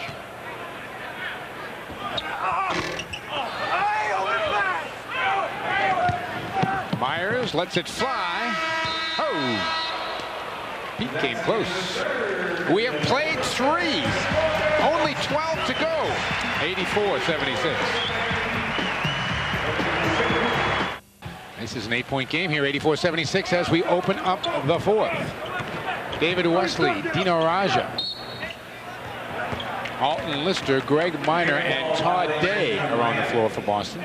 Celtics are working inordinately hard to try and get that ball down on the box right now with Alonzo Mourning, and he'll move Dino off any spot he wants to get to. And he's decided to take Dino. Offensive foul called on David Wesley. That's only because David didn't have any in the game. There's your technical. One more, and I'll get the league to fine you. Here's Mourning. Powers his way in on Lister, and the tip by Kevin Willis. Dino came over to help out, and if you can't help out, Willis will kill you on the boards on the weak side. Goes right to the glass if you leave him. Dino and Willis battling. No place to pass. Look where he's trying to feed the low post. Double on Dino. A good defensive stand there by Miami in that half-court trip. And they work on that. That helps Alonzo Mourning stay out of foul trouble and all their forwards. Look at how easily they get Willis the ball. Willis, the line drive, jump hook goes down. 2 quick buckets for Willis to open up this fourth quarter, and here comes David Wesley the other way. 84-80.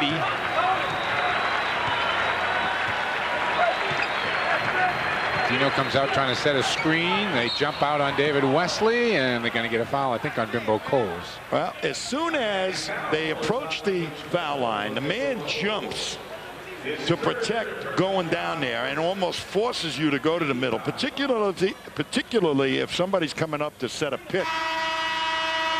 That means the big man defending a guy like Dino Raja is going to help anything coming to the middle. So they are really confusing the Celtics trying to get into their set offense. Good defense by Miami. Day a little trouble getting the ball in. Finally gets it to Greg Minor. Here's Dino again with the high screen. Wesley has to come the other way to Day. Day with a little opening. Leaves it on the baseline. Greg Minor with the left hand. 8 points for Greg in the game. Celtics go back up 6. Minor a perfect 3 for 3 on the night. Gamble. Dino jumps out on him. Now Day is out on Gamble. Gives it back to Myers. Down to 8 on the shot clock. Back to Gamble. Into Willis. The double from Day. The jump hook anyway. And Dino Raja will be called with a foul.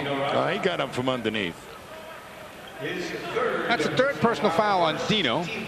And the first team foul on the Celtics here in the fourth. Eric Montross is going to come back into the game. Eric's only played a total of 12 minutes in this game. He's got 4 personal fouls. Willis has 2 shots. Willis with the double-double.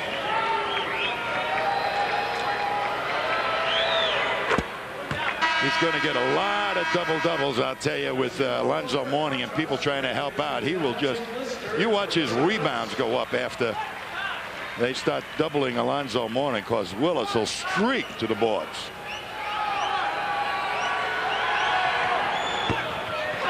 There's Pete Myers sneaking in for a rebound, and he gets it back to Willis.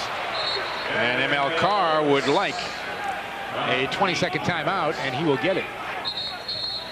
9:52 to go here in what is now a 3-point game at 86-83. Well, Myers is a big 2 guard. Comes up with that one, and there's Willis streaking, and should not have gotten that rebound. This break in the action, a great time to break open a nice cold Budweiser and enjoy that fresh, pure, natural taste. Proud to be your Bud.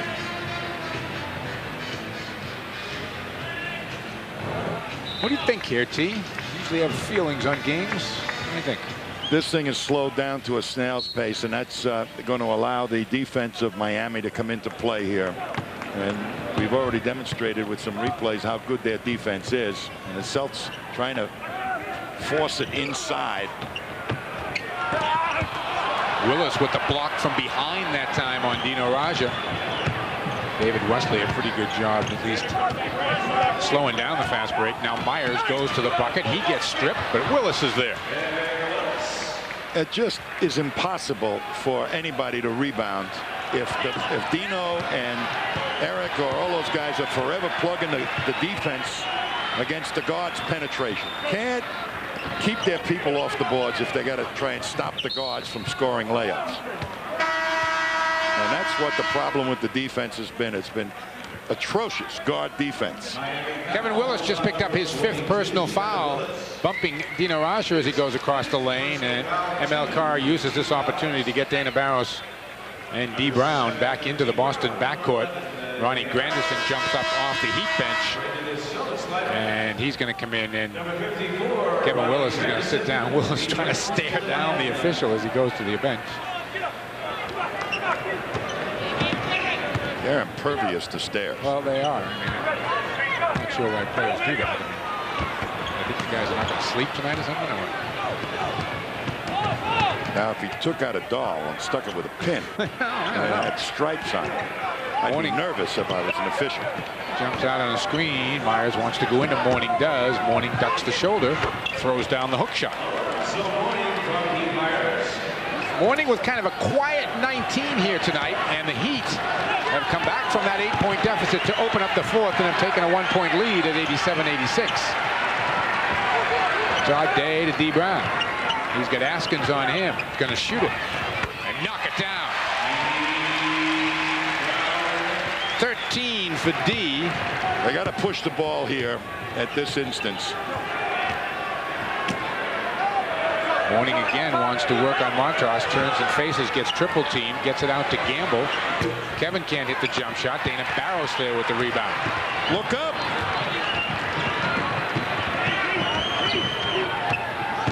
Dana, Granderson jumps out on him.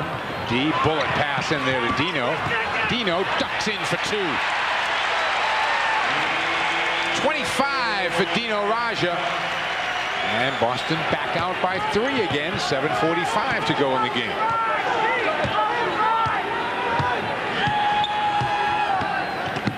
Gamble to Mourning. Mourning doubled back to Gamble. Gamble a couple of fakes. And if it's Dino, it's his 4th. It is. And it is. Those fouls on number 40, Dino Raja. Well, Dana Barros makes a good pass as soon as they come out and try and trap him. And D makes an even better one on the catch. He knows Dino's already moving to the hoop and spots him and allows him to make the catch and move before Mourning could even fight him for any kind of position.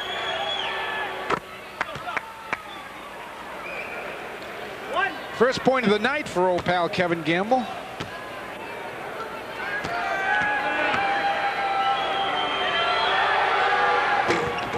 This is the second. Dino cuffs the rebound. 90-88, Boston by 2 in the ball.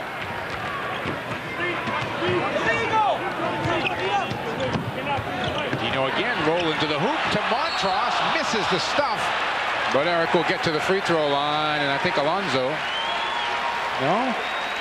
They give the foul to Gamble. Miami foul was on number 35. Kevin Gamble. Boy, that's got to be Alonzo Mourning. Eric Montross has 2 shots. Alonzo.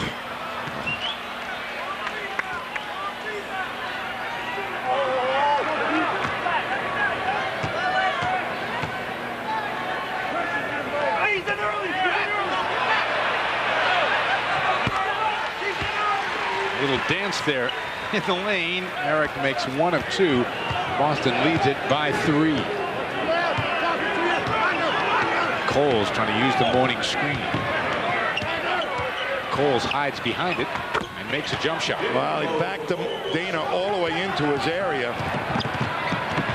D with a quick push. Todd Day hits a 3. And the hustle of Eric Montross took 3 defenders with him, and that's what allowed Todd Day to get open on the wing. A big guy running. And they're going to call Montross with that foul. He was trying to hold off Alonzo Mourning. We've got a timeout. We'll be back. Unclaimed raffle ticket. Well, Eric Montross has already done what he had to do. Take 3 people with him. That left Todd Day wide open. And just that hard run by Eric Montross, the big guy, creates things. So remember, we keep talking about running. Run, baby, run. You never know what mistakes the defense is going to make. Don't give up on the run game just because you're in the 4th quarter. Force the pace of the game. See what happens. If nothing good happens, pull it back out. Go into your set offense. Trimbo Coles over the top for Mourning. Mourning kicks it back out. 3-point shot by Askins. That will not go. Rebound tip controlled by Granderson. Well, Dana Barros tipped it away from Mourning there with the miss. And Mourning's going to get to the free throw line. And that's going to be the 5th personal foul on Dino Raja. So Eric Montross and Dino Raja have 5 apiece with 6.5 minutes to go in this game. How many has Alonzo got now? Alonzo has, he's got his 4. Got 4 personal fouls. All right.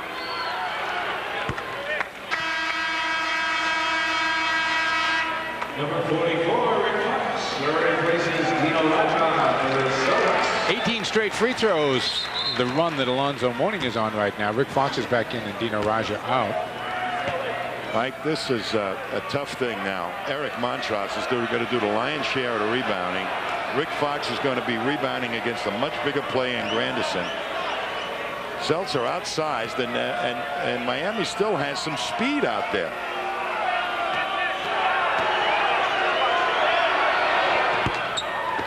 Mourning keeps his free throw streak alive.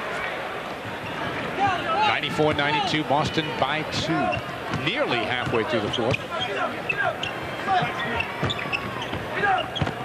Eric looking for a little offense, kicks it back out deep to Dana Barros. 10 on the shot clock. Cole stays home. Dana goes the other way. Room to the hoop, throws it in. Great pick thrown there now for Dana to use and then angle into the basket.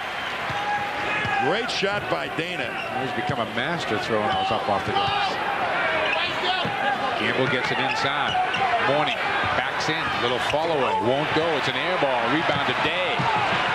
Celtics looking to run. Day to Fox. Fox back out to Barros. Dana.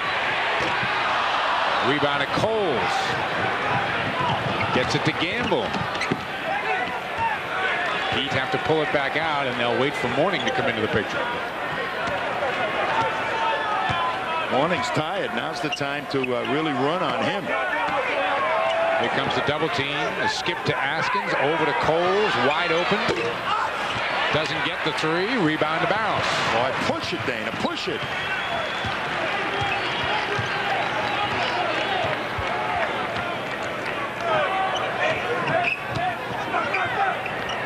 Inside to Montross. Illegal defense against Miami. That is the 6th. Defense has been issued to Miami. Technical foul, Miami. Danilovic is going to come back in for Pat Riley. Shoots the technical foul shot. The Celtics. D. Brown will shoot the tee for Boston.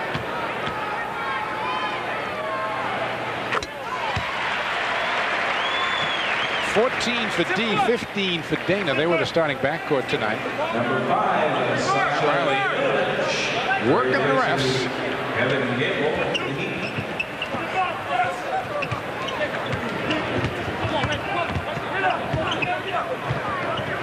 Both teams have attempted 37 free throws in this game. Rick Fox called with his 5th personal foul, so Fox, Montross, Raja all with 5 for Boston. Coles the kick to Danilovic.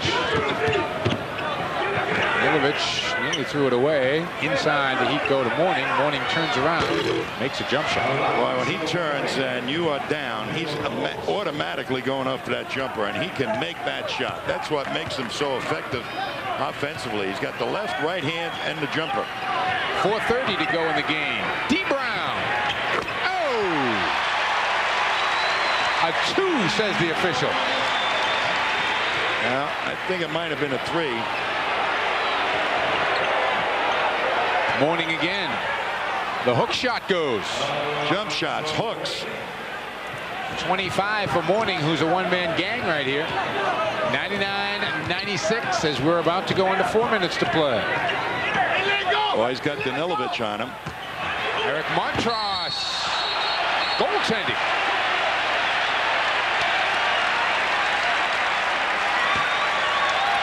And a foul. No, I don't think so. No foul. Oh, that's a foul on the play. Oh, these guys. 101-96, 5-point Celtic lead. And I think Miami's going to take themselves a timeout. We'll be back.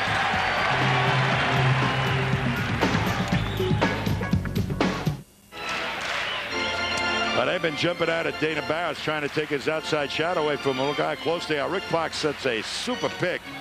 And then Dana uses it to turn to the hoop and get it off over the top of Alonzo Mourning, who comes up to his end of the court and gets 2 of them back with that little floating left-hand hook. Celtics 7 of 10 shooting here in the 4th, and they have been able to keep Alonzo and company at bay. Boston's actually shooting 58% in the game since the 2nd quarter. Coles finds Danilovic. He comes up shooting. Can't make it. Rebound, D. Brown. That was a big one. Boston now a chance to make it a 3-possession game if they can convert it. D working on Myers. Maxwell. Now that's a hand check right there. Dana Barros kicks it to D. D. Boy, he was right on with that 3. Rebound to Mourning. Right now he should be taking it to the hoop. Danilovic. And he's going to get to the free throw line. Next Celtic game on Sports Channel is coming up on Sunday night, 6:30 for game time. We may still be here. 7 o'clock will be the tip when the Celtics take on the Atlanta Hawks. All right, Danilovic at the line, 3:18 to go here. The Heat down 5.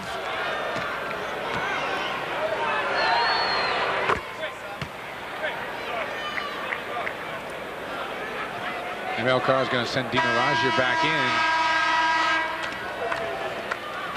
And Todd Day goes out. Day sits down with 8. A couple of threes.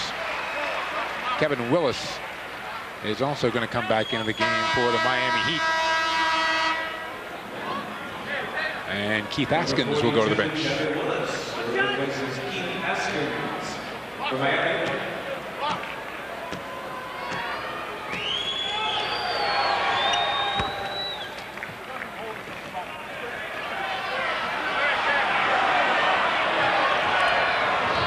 Only 3 times this year has anyone gone over 101 points against the Heat. Well, you had it with all the free throws in this game. I know, in the previous 14 games. Celtics have got 3:05 to do it. Fox is quadruple teamed, and a foul call on Myers, who collapses in frustration. Well, there were 3 guys around him. I don't know if he got hit or not. I couldn't see. There was a mound of people in front of me. Somebody. Yeah, well, that's a foul. That's not a foul, Pete. Don't worry, Pete. Put that Band-Aid over your nose so you can breathe better. It's a non-shooting foul.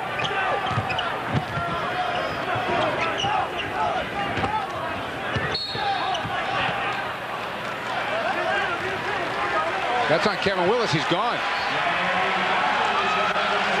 Yeah.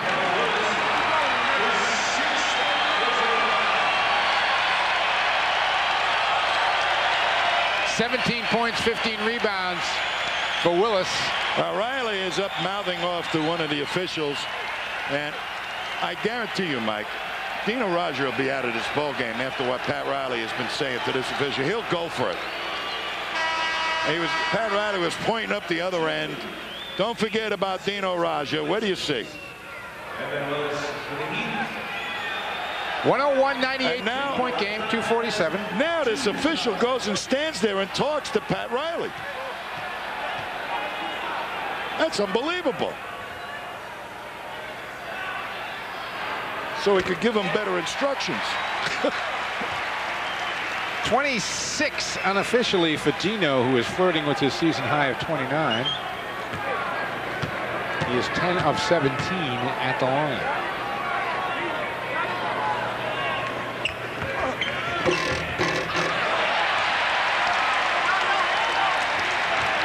Back to a 5-point Boston lead, 103-98.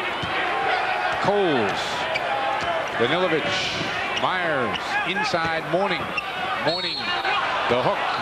Eric Montross is gone. So his foul was on number 0. Eric Montross. And that will be it. Personal foul, Celtics. Eric leaves the game with 5 points, 4 rebounds, 6 fouls.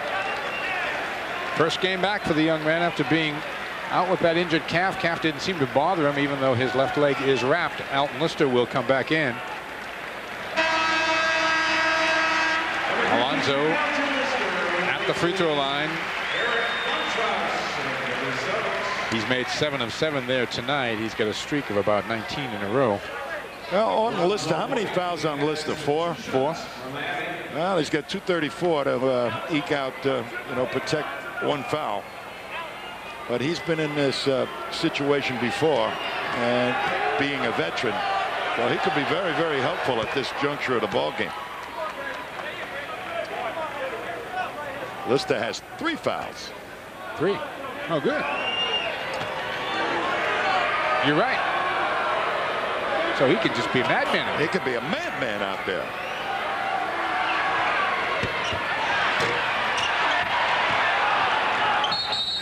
And a nice play down on the baseline there by Bimbo Coles. Off the miss by Mourning. He called a timeout.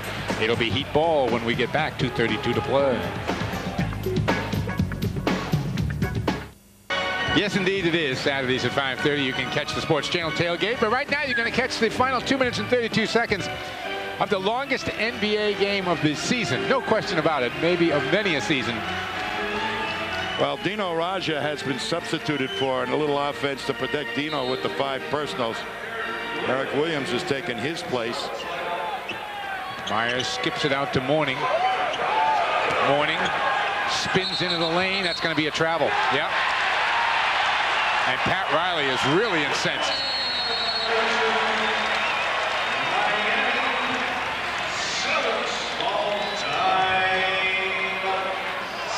Celtics have taken a timeout.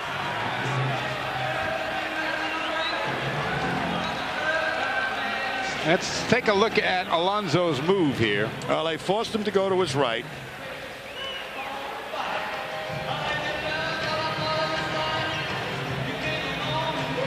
I don't know, T.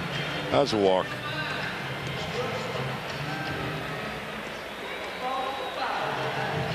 Boom, boom. See that? That's about 42 steps there. You know, he got an extra one on the spin, and then he got an extra one on the shot. How many you want to give him? I don't want to give him any. No, but you know, that's the move that Kevin McHale argued for so long, and they let him get away with that kind of extra half step down in the box so that all those fakes would work. And I'll tell you, years ago, you could not do what those guys just did because the officials automatically would call a foul. I mean, you saw that side-to-side move, that little fake. That was not a walk, and yet because they hadn't seen it.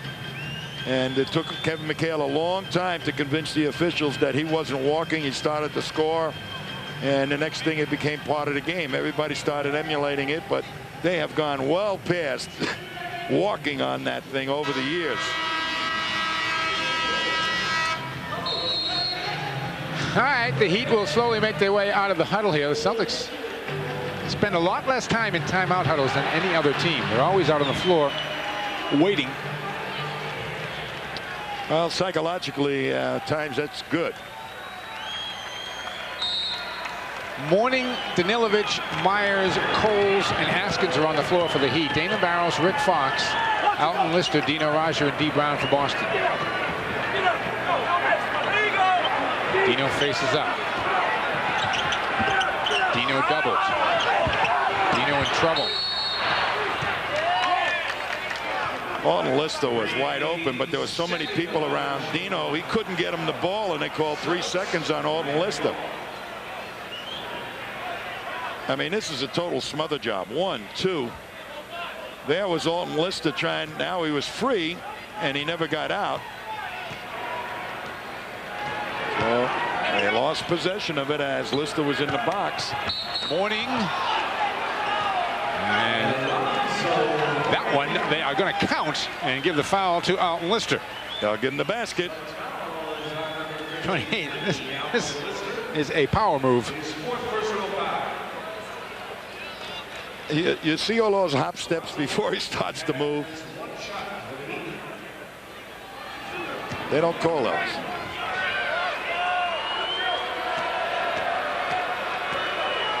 .103, 101, 103, 102. 2 minutes to go in this one. Unless, of course, we have overtime. Barrows to spin. Can't get away from Coles. Now comes back the other way. Get it back to Dino. Dino, a follow-away, is short. Rebound loose, taken by Coles.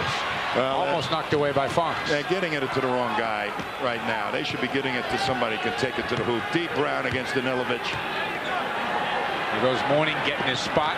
The double comes from Dino. Kicked out. Danilovic kind of half ready for the pass. Down to 7 on the shot clock. Danilovic takes a 3 and makes it. Oh, that was a big shot by Danilovic. And Miami goes up 2 at 105, 103.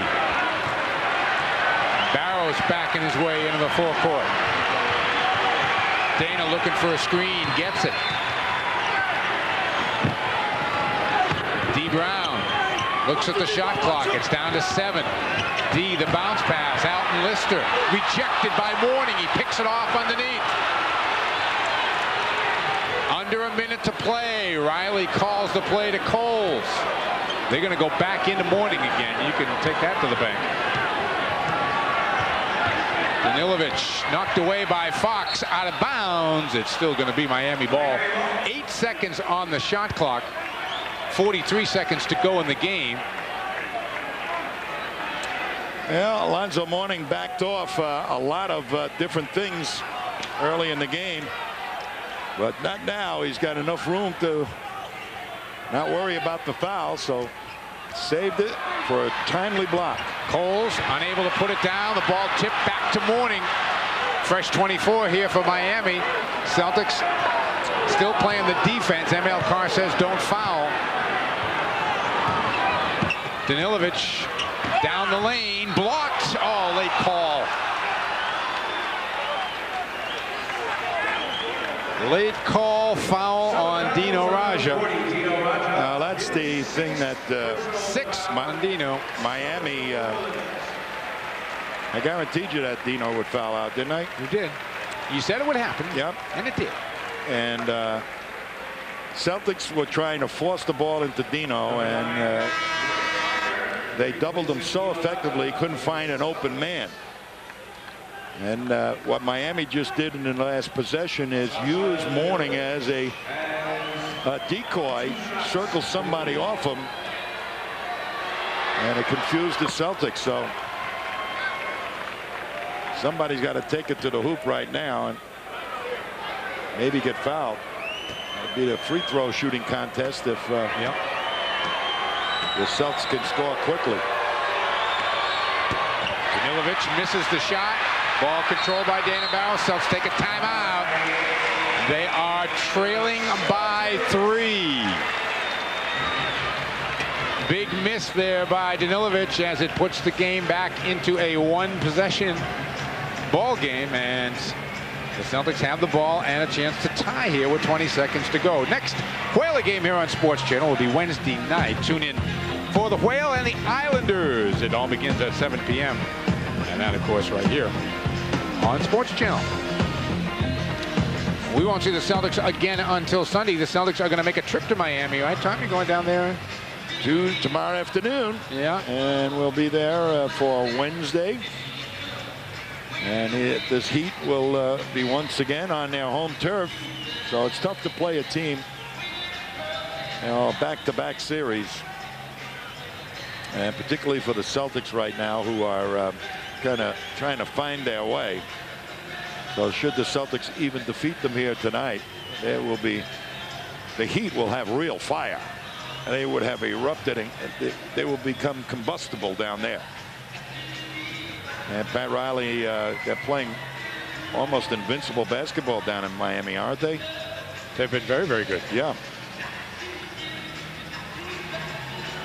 Well, Mourning saved his fouls for just an occasion like this. Lister tried to take away the reaction time of Mourning, but Mourning was just sitting there, and great block. Third in the league in shot blocks. Celtics need a 3, needless to say, and they've come in with, well, 5 3-point shooters. Greg Minor will inbound. Rick Fox, Dana Barros, D. Brown, and Todd Day are all on the floor. And Pat Riley has responded with 5 of his smaller people. But all his smaller people are at least an inch taller than the Celtics' smaller people. And Greg Minor unable to get it in. And he takes a timeout, the last one for the Celtics.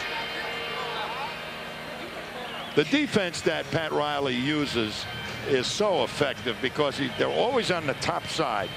They're between the man that they're defending and the ball all the time. And you really have to take them down 2 steps, fake to the basket, and then cut them off so they can't come back at you. And the Celtics have not figured that out tonight to get their offense going. And even to inbound the ball right now, which is going to be a problem. As we just saw it, as Minor couldn't find anybody open because everybody was being shaded to the ball side. And Minor didn't want to throw it away. And a reminder, the late night version of Holding Court with Tommy Heinsohn will be coming by after tonight's game. Local celebrities, Hollywood stars, Hall of Famers, you name it, they come by to see Tom. Jerry Remy will be by tonight, along with Hank Finkel. I saw Hank at the half. And there's Jerry Remy, Paul DeAngelis, comedian, also by. As Hank Finkel. Hi, Henry. And he said, Hawk, would you do me a favor? I said, anything you want. He says, don't call me Henry. Call me Hank. I said, okay, Henry. All right, Rick Fox to inbound. Does get it into David Wesley. David, the kick out. D for the tie. Rebound loose. David Wesley's got it. Fox will get a chance. Rebound controlled. Grandison throws it. Picked off. Barrows tie. Yes! Ties the game with 4 seconds to go. Coles the other way. Knocked away. Overtime.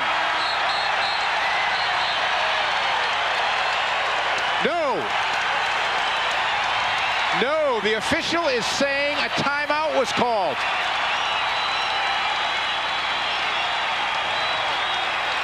But a bench cannot call timeout. And ML is arguing that point. A player has to call timeout, not the bench. And he's arguing that point. And they're saying they just indicated that the bench called timeout. Pat Riley. And a player has to call a timeout. And he's exactly right. Bimbo Cole called a timeout, they're saying. Baloney. Bimbo Cole was dribbling the ball up the floor. And one official motioned that the bench called timeout. 4 seconds. Oh, that.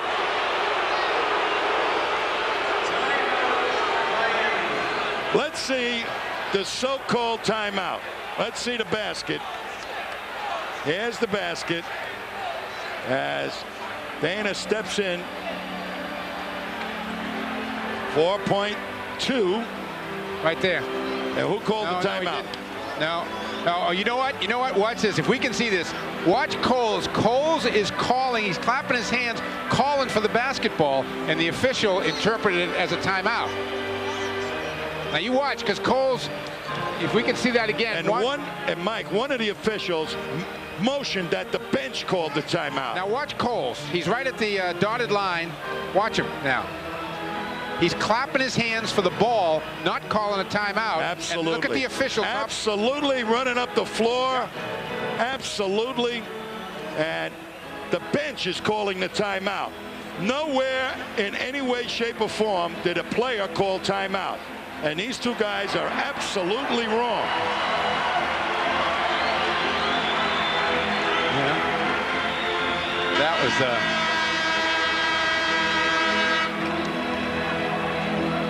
I tell you, if the Celtics ever lose this here in regulation. This is, hey, Mike, what can I say? This has been the all-time champ. 3 officials, this is what we're afraid of. Two from the CBA was bad enough, but 3. Whoa! Well,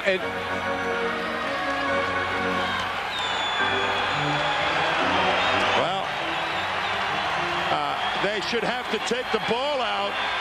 They inbounded the ball. They should have to take it in the back court. They shouldn't get it at half court. Well, they're gonna. Myers gets it into Mourning.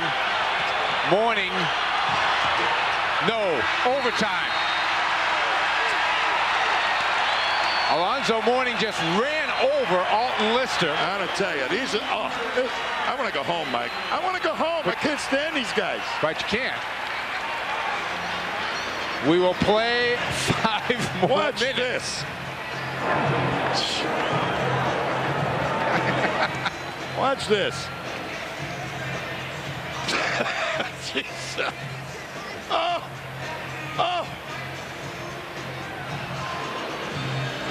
All right.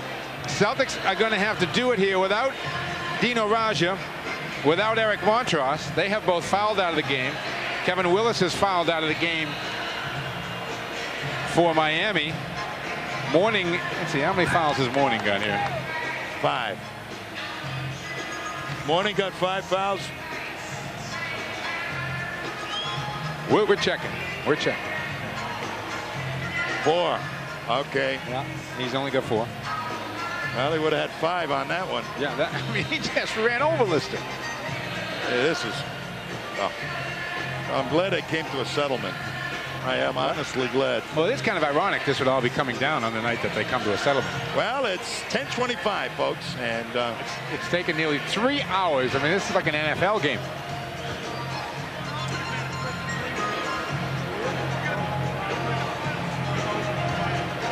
.106 as we head for the extra 5. Eric Williams, I believe, is going to check into the game. They should have never been able to take the ball out at half court because a player did not call a timeout before the ball was inbounded. Once the ball is inbounded, all right, well, you got to take it in the back court. You can't take it out. They said now they gave him the timeout. If they gave him the timeout because he had advanced the ball, they should have worked more time off the clock. So these guys didn't know what they were talking about with regards to that timeout. No, it's been a comedy of errors. All right, we are ready to play 5 more minutes here, tied at 106.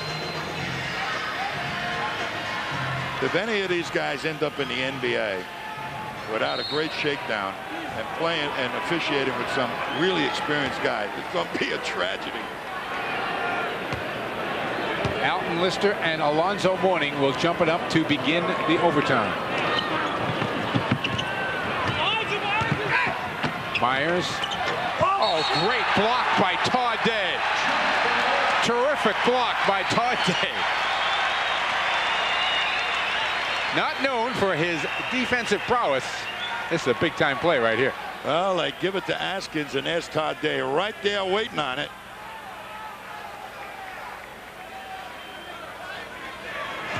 Yep, right there.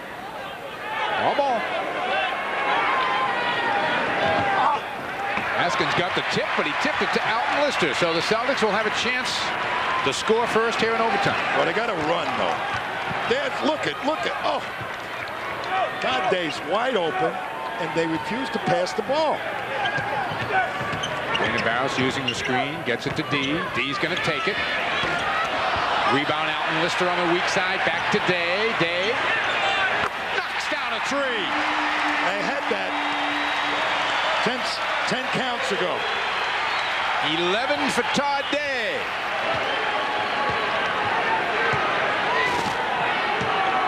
Danilovic looking inside for Mourning. Goes to Mourning. Mourning trying to go baseline. Blocked on the other side. Alton Lister rips it down. Celtics rise into the occasion in the first minute of OT. Coles pushing Barros out near half court.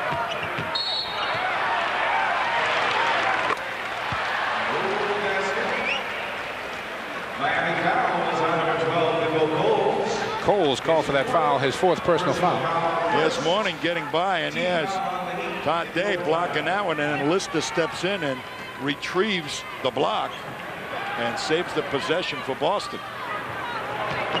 Dana Barros, the kick to Day. Day, tough shot. Rick Fox, the offensive rebound. And pulled down by Coles.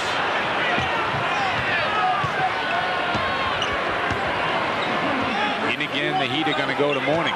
Mourning into the lane. Can't finish it. Gets his own rebound. Gets that one down. They're just mowing people down. He certainly is. Just mowing people down, and they're letting them do it. 31 for Mourning.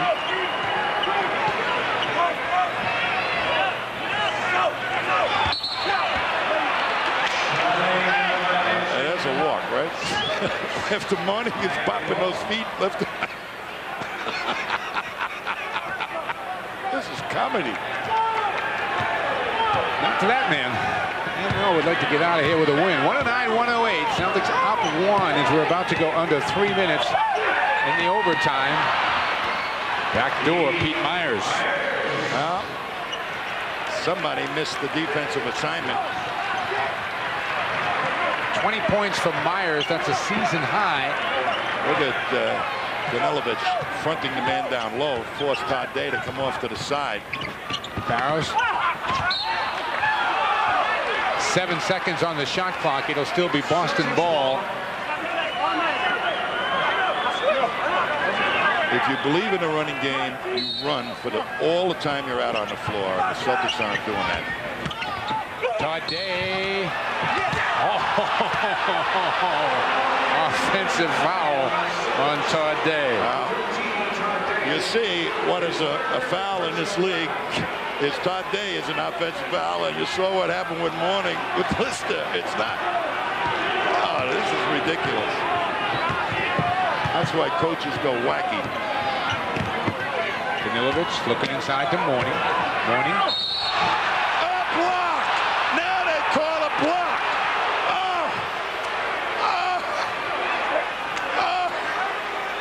Easy, easy, T. Easy. This is the worst. That's 5 on Alton. This is the worst. Mourning will get 2:26 to play in overtime. Mourning now 9 of 11 at the free throw line. He has 33 points overall. You know, the fans here are loving this game. And as a purist of the game, Mike, it's just driving me crazy. But the Celtics do have a chance to beat one of the superior teams tonight. I don't know whether they're going to do it or not. And they certainly have had their moments in the ability, and they're thwarting themselves, I think, at times. But boy, some of this stuff just is turning me inside out. Knocked away by Danilovic, 17 on the shot clock. Boy, I tell you, Miami really makes you work in the half court. They overplay a man away from the ball. Day blocked by Mourning, picked off by Askins. Boy, that was a great help defensive play by Mourning there.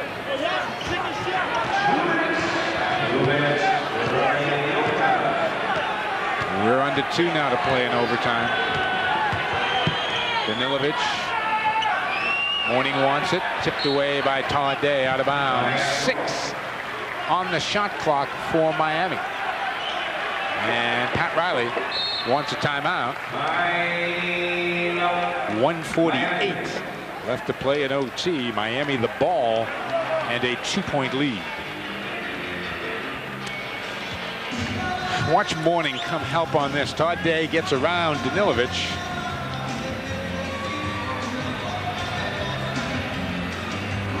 That is perfect defense. And Mourning has watched his foul situation so that when they need him coming down the stretch, he can do things just like that. Yeah. That's the second time he came up with a big block. And you heard me mention in the broadcast earlier, he's kind of backed away and protecting his fouls. Yep.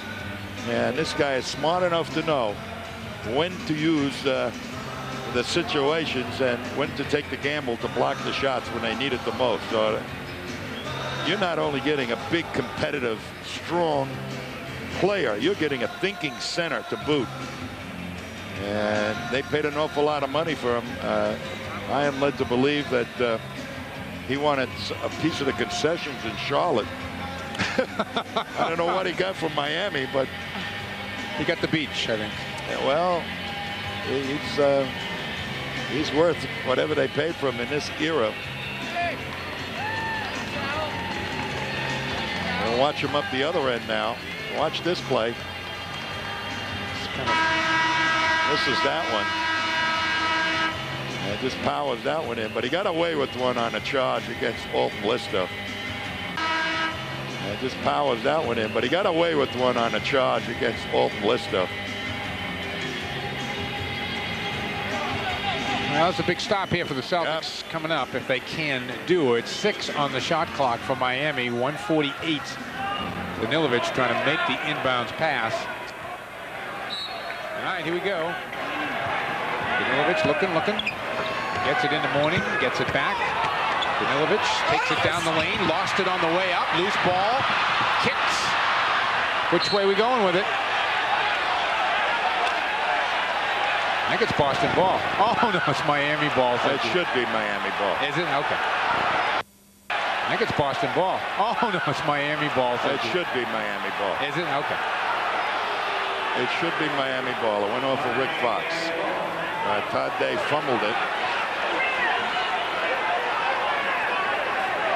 They're trying to talk about the shot clock, the Celtic bench right now.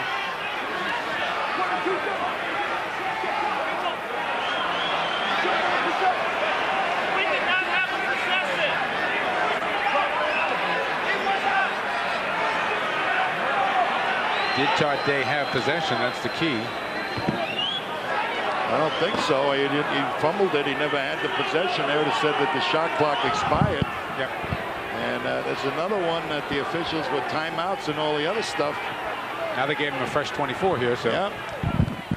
So with 1:39 to go, Miami gets it back up 2.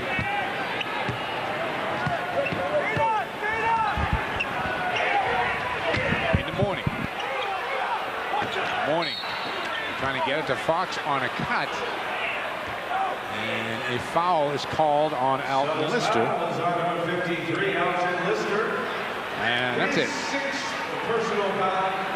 That's it for Alton. So he's gone. Lister's gone. Montross is gone. Raja is gone. Purvis Ellison out of the game. Tom Hamilton not ready to come in. Well, they ought to make one of the referees play Alonzo Mourning to see what it feels like. Well, Eric Williams is going to check in. Number 55, Eric Williams replaces Alton Lister for the Celtics. Now you know the ball is going into Alonzo Mourning. Well, you know that they're going to double team at this. 125 and counting.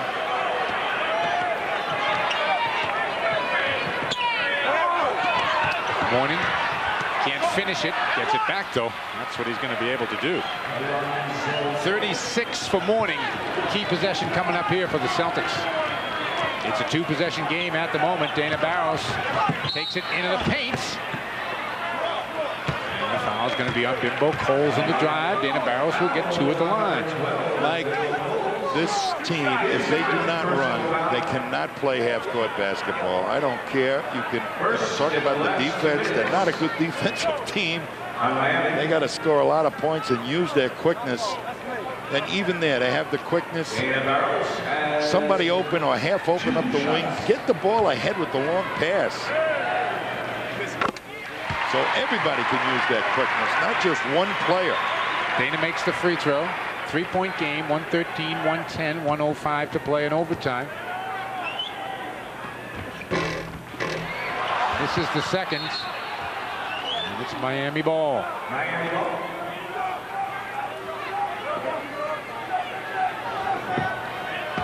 Barros right there on Coles. Celtics desperately need a stop here, down 3. Fox jumps out, comes to Askins. To Danilovic, he lost it.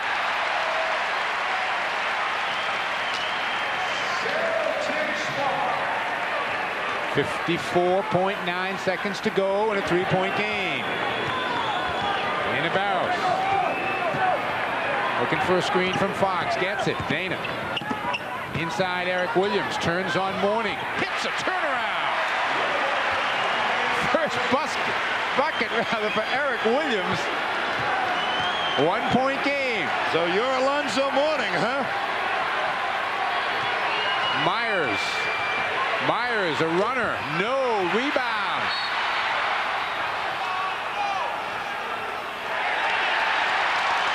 Foul is going to be on Alonzo Mourning.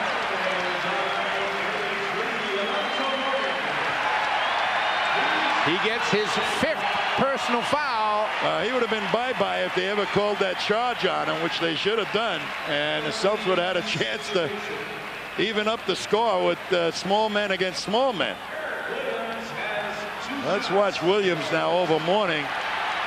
Just turns quickly on him, right in his face before Mourning can really react. All right, the rookie at the line for 2. Tie game. 113. He's from Jersey, man. He's from Jersey. No problem, you're telling me. No problem.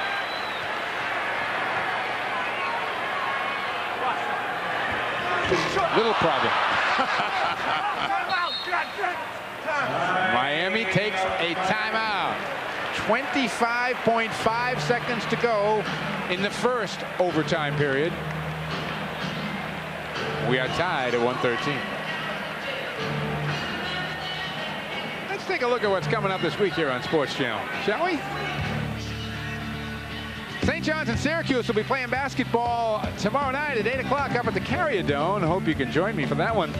Celtic Magazine will be by Thursday night at 7. You can catch up on everything going on with the Celtics off the court. And then on Thursday night at 7:30, we'll have live women's basketball for you as the nationally ranked defending national champion University of Connecticut Lady Huskies take on West Virginia.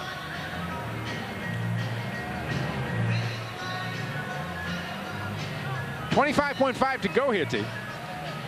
Well, I mean, the Celtics are without the big people right now, so they're obviously going to go into mourning, and Celtics will be raining, slipping people in there to try and double them. So somebody will either have a good outside shot or on the rotation a fake shot and an ability to drive. But if they can set up the pass into Alonzo Mourning, so on the catch he can make a move quickly on Eric Williams. They'll try that first, I'm sure. But if it goes into Alonzo Mourning, I'd say there's an 80% chance it's going back out to somebody for an opportunity to take it to the basket. Kevin Gamble, it appears, is going to check into the game for the Heat as we look at Williams, Day, Brown, Fox, and Barros on the floor for Boston. It'll be Myers, Gamble, Danilovic, Coles, and Mourning. Seems like a week ago that Purvis Ellison left the building. All right, here come the Heat. Coles taking his time. Down to 9. Coles still looking up. Coles with Barros on him. Coles takes it. No rebound. Day calls a timeout with 2.6 to go. Well, they never did use Mourning inside, and Mourning's looking at Bimbo Coles as he walks off the floor. Why they never went inside is beyond me. Let's take a look at Mourning and Williams as they try to curl somebody off Mourning. Now Cole sets up. Williams is fronting him, bumps him away. They had a perfect position to slip it inside against Williams. Instead, Bimbo took the shot. So the Celtics, Williams played enough good defense to confuse Bimbo Coles for perhaps their first option. And so the Celtics now with 2.6. You know who I would give the ball to? Eric Williams. You got it. I knew you were going to say that. Eric Williams, I would give it to right now. And I would say, Eric, let's see if we can get it to Eric, because show me what Mourning, take him out on the perimeter and see if he can go by. And if you don't, it's still tied. If he blocks the shot, he may pick up a foul on Mourning.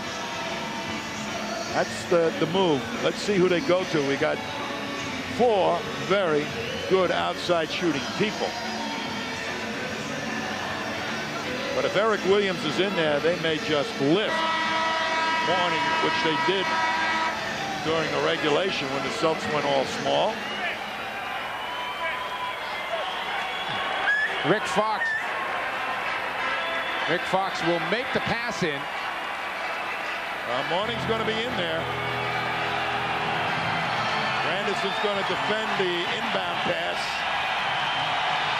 As loud as the Fleet Center has been this year.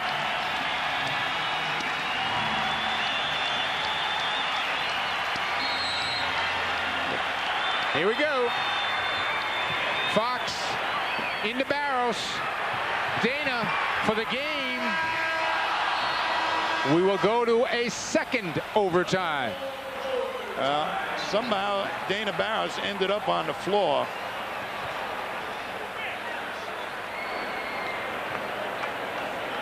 right, T. As we approach This may. 11 o'clock here in the East. Yeah. Let's take a look at the final play of overtime number 1. D. Brown was wide open. They couldn't get it to him as Dana Barros pops out. Now he decides he's going to drive. Well, nobody got a piece of him. They just hit his foot. D. Brown was wide open, and Rick Fox couldn't get it to him. I think the first option was get it to Dana Barros. Dana, that's not a bad move because Dana is so quick. They might have fouled him, but he's got to take it to the hoop. They were looking for Dana or anybody else. And if the ball had gotten to D. Brown, you know, is certainly a powerful driver.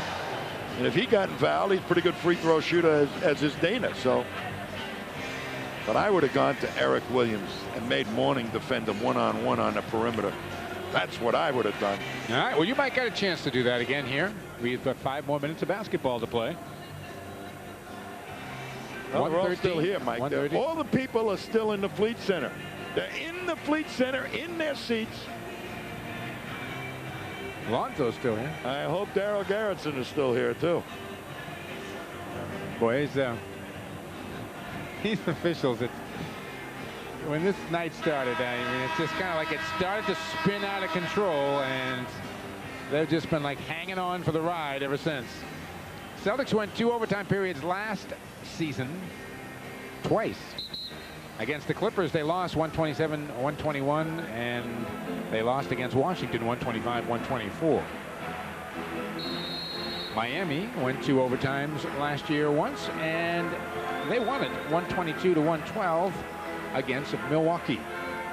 All that courtesy of Dick Lipe.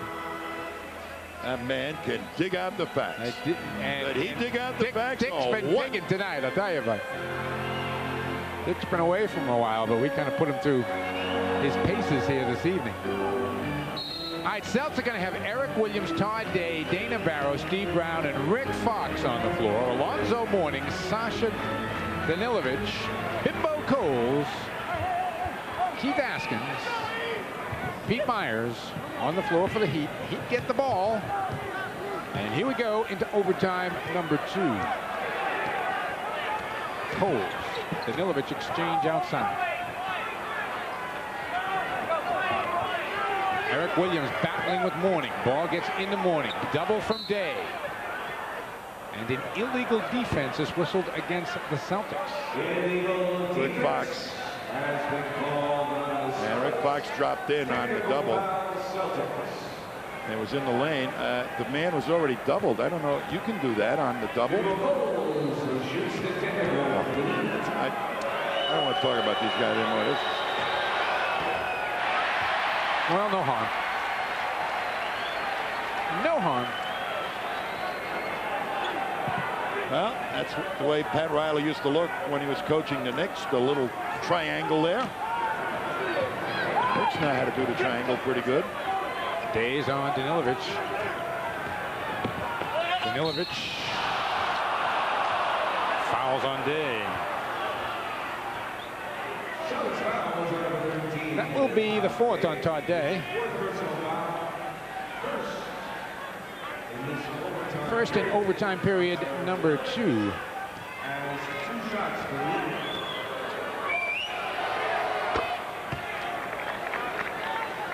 17 points now for Sasha.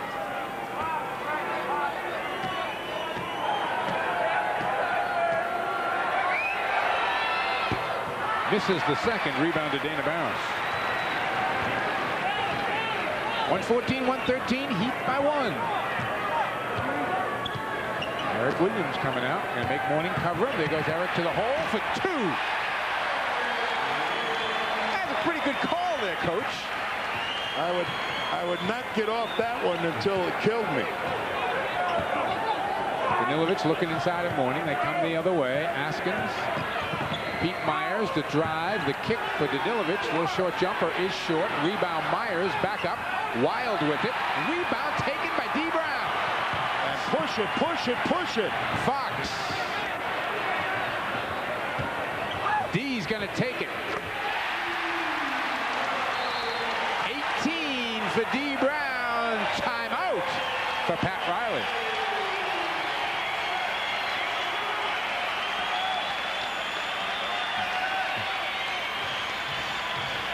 (117-114) Boston here in the second overtime. 3:46 still to play. Well, as Mourning out on a perimeter against Eric Williams, there's no way that Mourning, that was a foul too. He had him by the pants. And a little push catches the team a little disorganized on defense. D now picks up right in, well within his range, to put the frosting on a little semi up quick. Right now, Mourning is sucking wind, baby. And I would be running him up the floor and looking for his man. Whoever he's defending, run that guy up as fast as possible and look for him. There will be no Christmas for Alonzo Mourning if you do that. I guarantee you, Mike. No Christmas. All right, these are the faithful that you are watching right now. As we approach 11 p.m. here. The last time there was a game this long here, Mike, it was a triple overtime, but it started at 9 o'clock and it lasted till after midnight. Here we started at 7:30 and it's 9 minutes to 11. Celtics are 4 of 9 combined in the overtime. Miami 3 of 12. Boston with the 3-point lead, 117-114. Still a long way to go. 3 minutes and 46 seconds. A long night for Pat Riley and his club.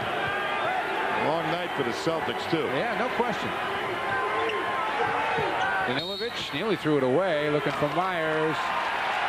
Well, exactly, that's a good call because he's in the middle and they're looking inside, and Williams moved his feet fast enough. Watch this battle going on. Williams trying to stay in front of him.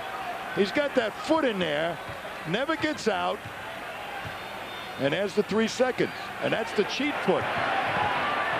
Eric again, the dish underneath for Fox. What's he got? Another 3-second call. Yeah.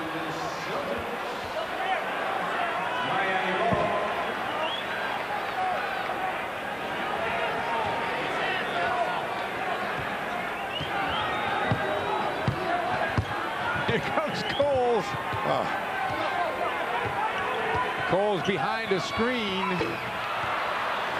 Ties the game at 117.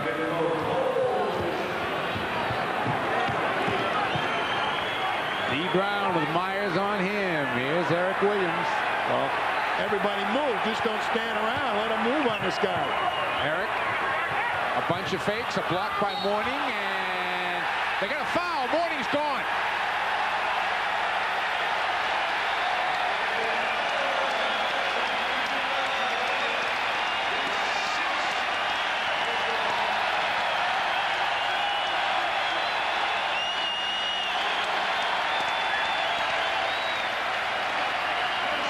He should have been gone a long time ago, Mike.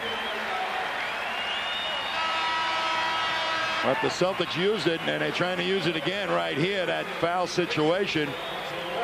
Up fake, Mourning doesn't go for it. Goes into Eric Williams, and now it just bangs the heck out of Todd Day. Yeah, that's where the foul was on Day. 117 apiece, 2:45 to go. Boston the ball. Granderson has come in. D. Brown for 3. That's going to be Askins over the top.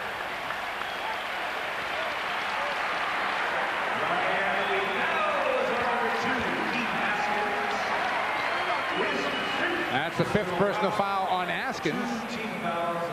It's a non-shooting foul, yeah. Only the 2nd team foul on the Heat. The Celtics only have 1.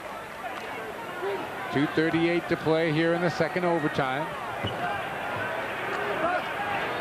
D. Brown for 2.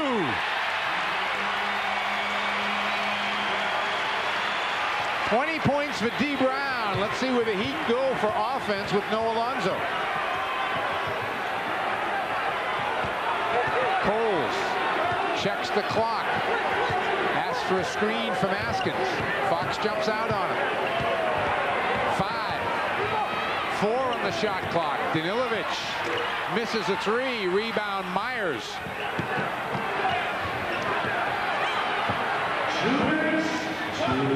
Miami doesn't look like they know where they want to go. They don't know what they want to do. Danilovic. That's got to be a walk. Now they're going to call a foul. They're going to call a foul, not a walk. As ML giving the walk signal, he's right on the money. 5th personal foul on D. Brown. Watch this one.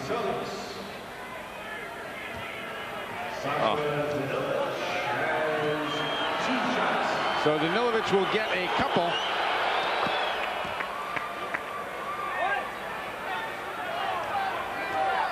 He's got 18. Coles has got 17. Celtics leading by 1, 119-118. A minute 46 to play. D. Brown. Myers defensively out on him. D spins away. The kick for Dana. Fakes the 3. Underneath to Eric Williams. Eric unable to make the catch. Ball comes back to the Heat. Dana really wanted to shoot that ball, and they all rushed at him. And it was just a bailout pass. Remember I said people can be off him significant distance and still bother his shot because he's so tiny. Ball goes into Myers. Myers kicks it back out. Grandison attempting a 3. And Todd Day, nice job battling on the glass. It's going to be Boston ball, but ML Carr will use one of his 2, make it 3 remaining timeouts. He now has 2. We've got 1:16 to go. Celtics lead by 1 here in the second overtime.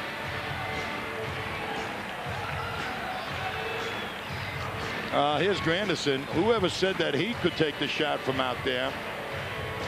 And there's Todd Day battling for the rebound, knocked out by Todd Day and Danilovic. Todd trying hard to put those hands up and say, hey, Yep. I never touched that. I didn't touch that ball. Not me, not me. I wouldn't do anything like that. All right. Now with Mourning gone, again, continue to get the ball into Eric Williams. I would give it a go. Grandison's a pretty good defensive player against, but Grandison hasn't seen Eric Williams. So his moves are going to be very effective against anybody on the Heat. Yeah, I'd give it a go there. I'd see what would happen. Or I would go to whoever Danilovic is defending, because he just doesn't have the foot speed. Throw a fake at him and kind of spread it out. That's what D. Brown was trying to do when Danilovic was defending him. Bob McAdoo, who's an assistant coach now with the Miami Heat. He was a Celtic at one point, briefly. Briefly he was a great opponent when he played with the Buffalo Braves. And then, of course, then with the Lakers. All right, it's going to be Boston ball. Barros, Brown, Day, Williams, and Fox stay on the floor for the Celtics. Danilovic, Grandison, Myers, Askins, and Coles. Alonzo Mourning out there cheering on each of his teammates. High-five each one of them, went out, patted them on the rump as they went back out onto the floor. Eric Williams turns, faces up on Grandison. Eric goes inside to Fox. Fox wants to work on Askins. Fox around him, blocked by Askins, and a foul called, and Askins is gone.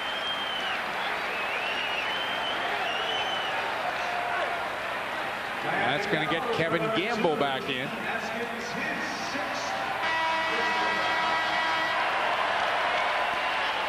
A battle of attrition.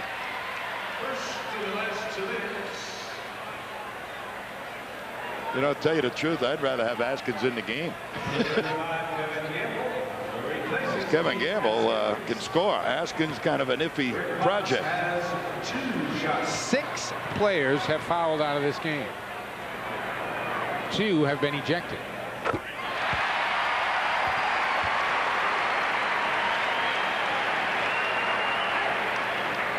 Boston by 2. Big free throw here by Rick Fox.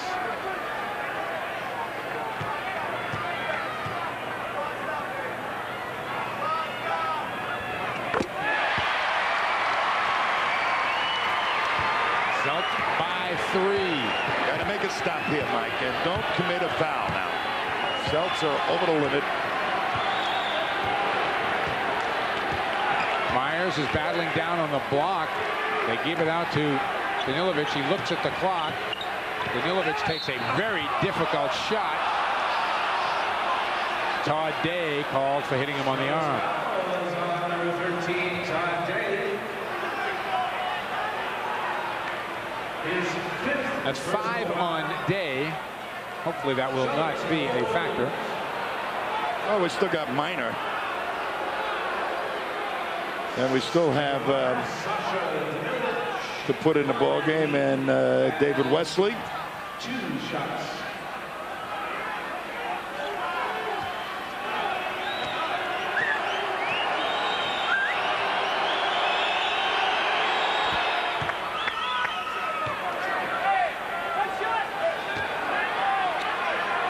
Free throw 97 and 98, Mike.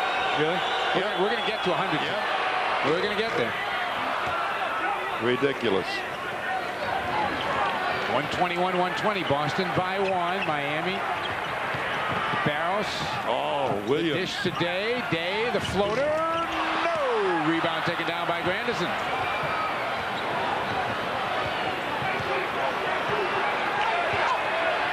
Celtics must stop here, leading by 1.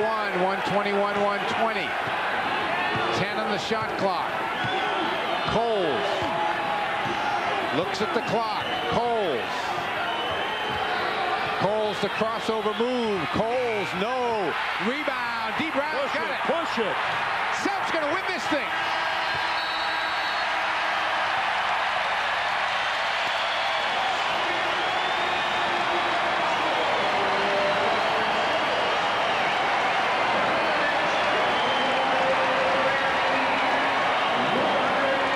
Final score here at the Garden in 2 overtimes.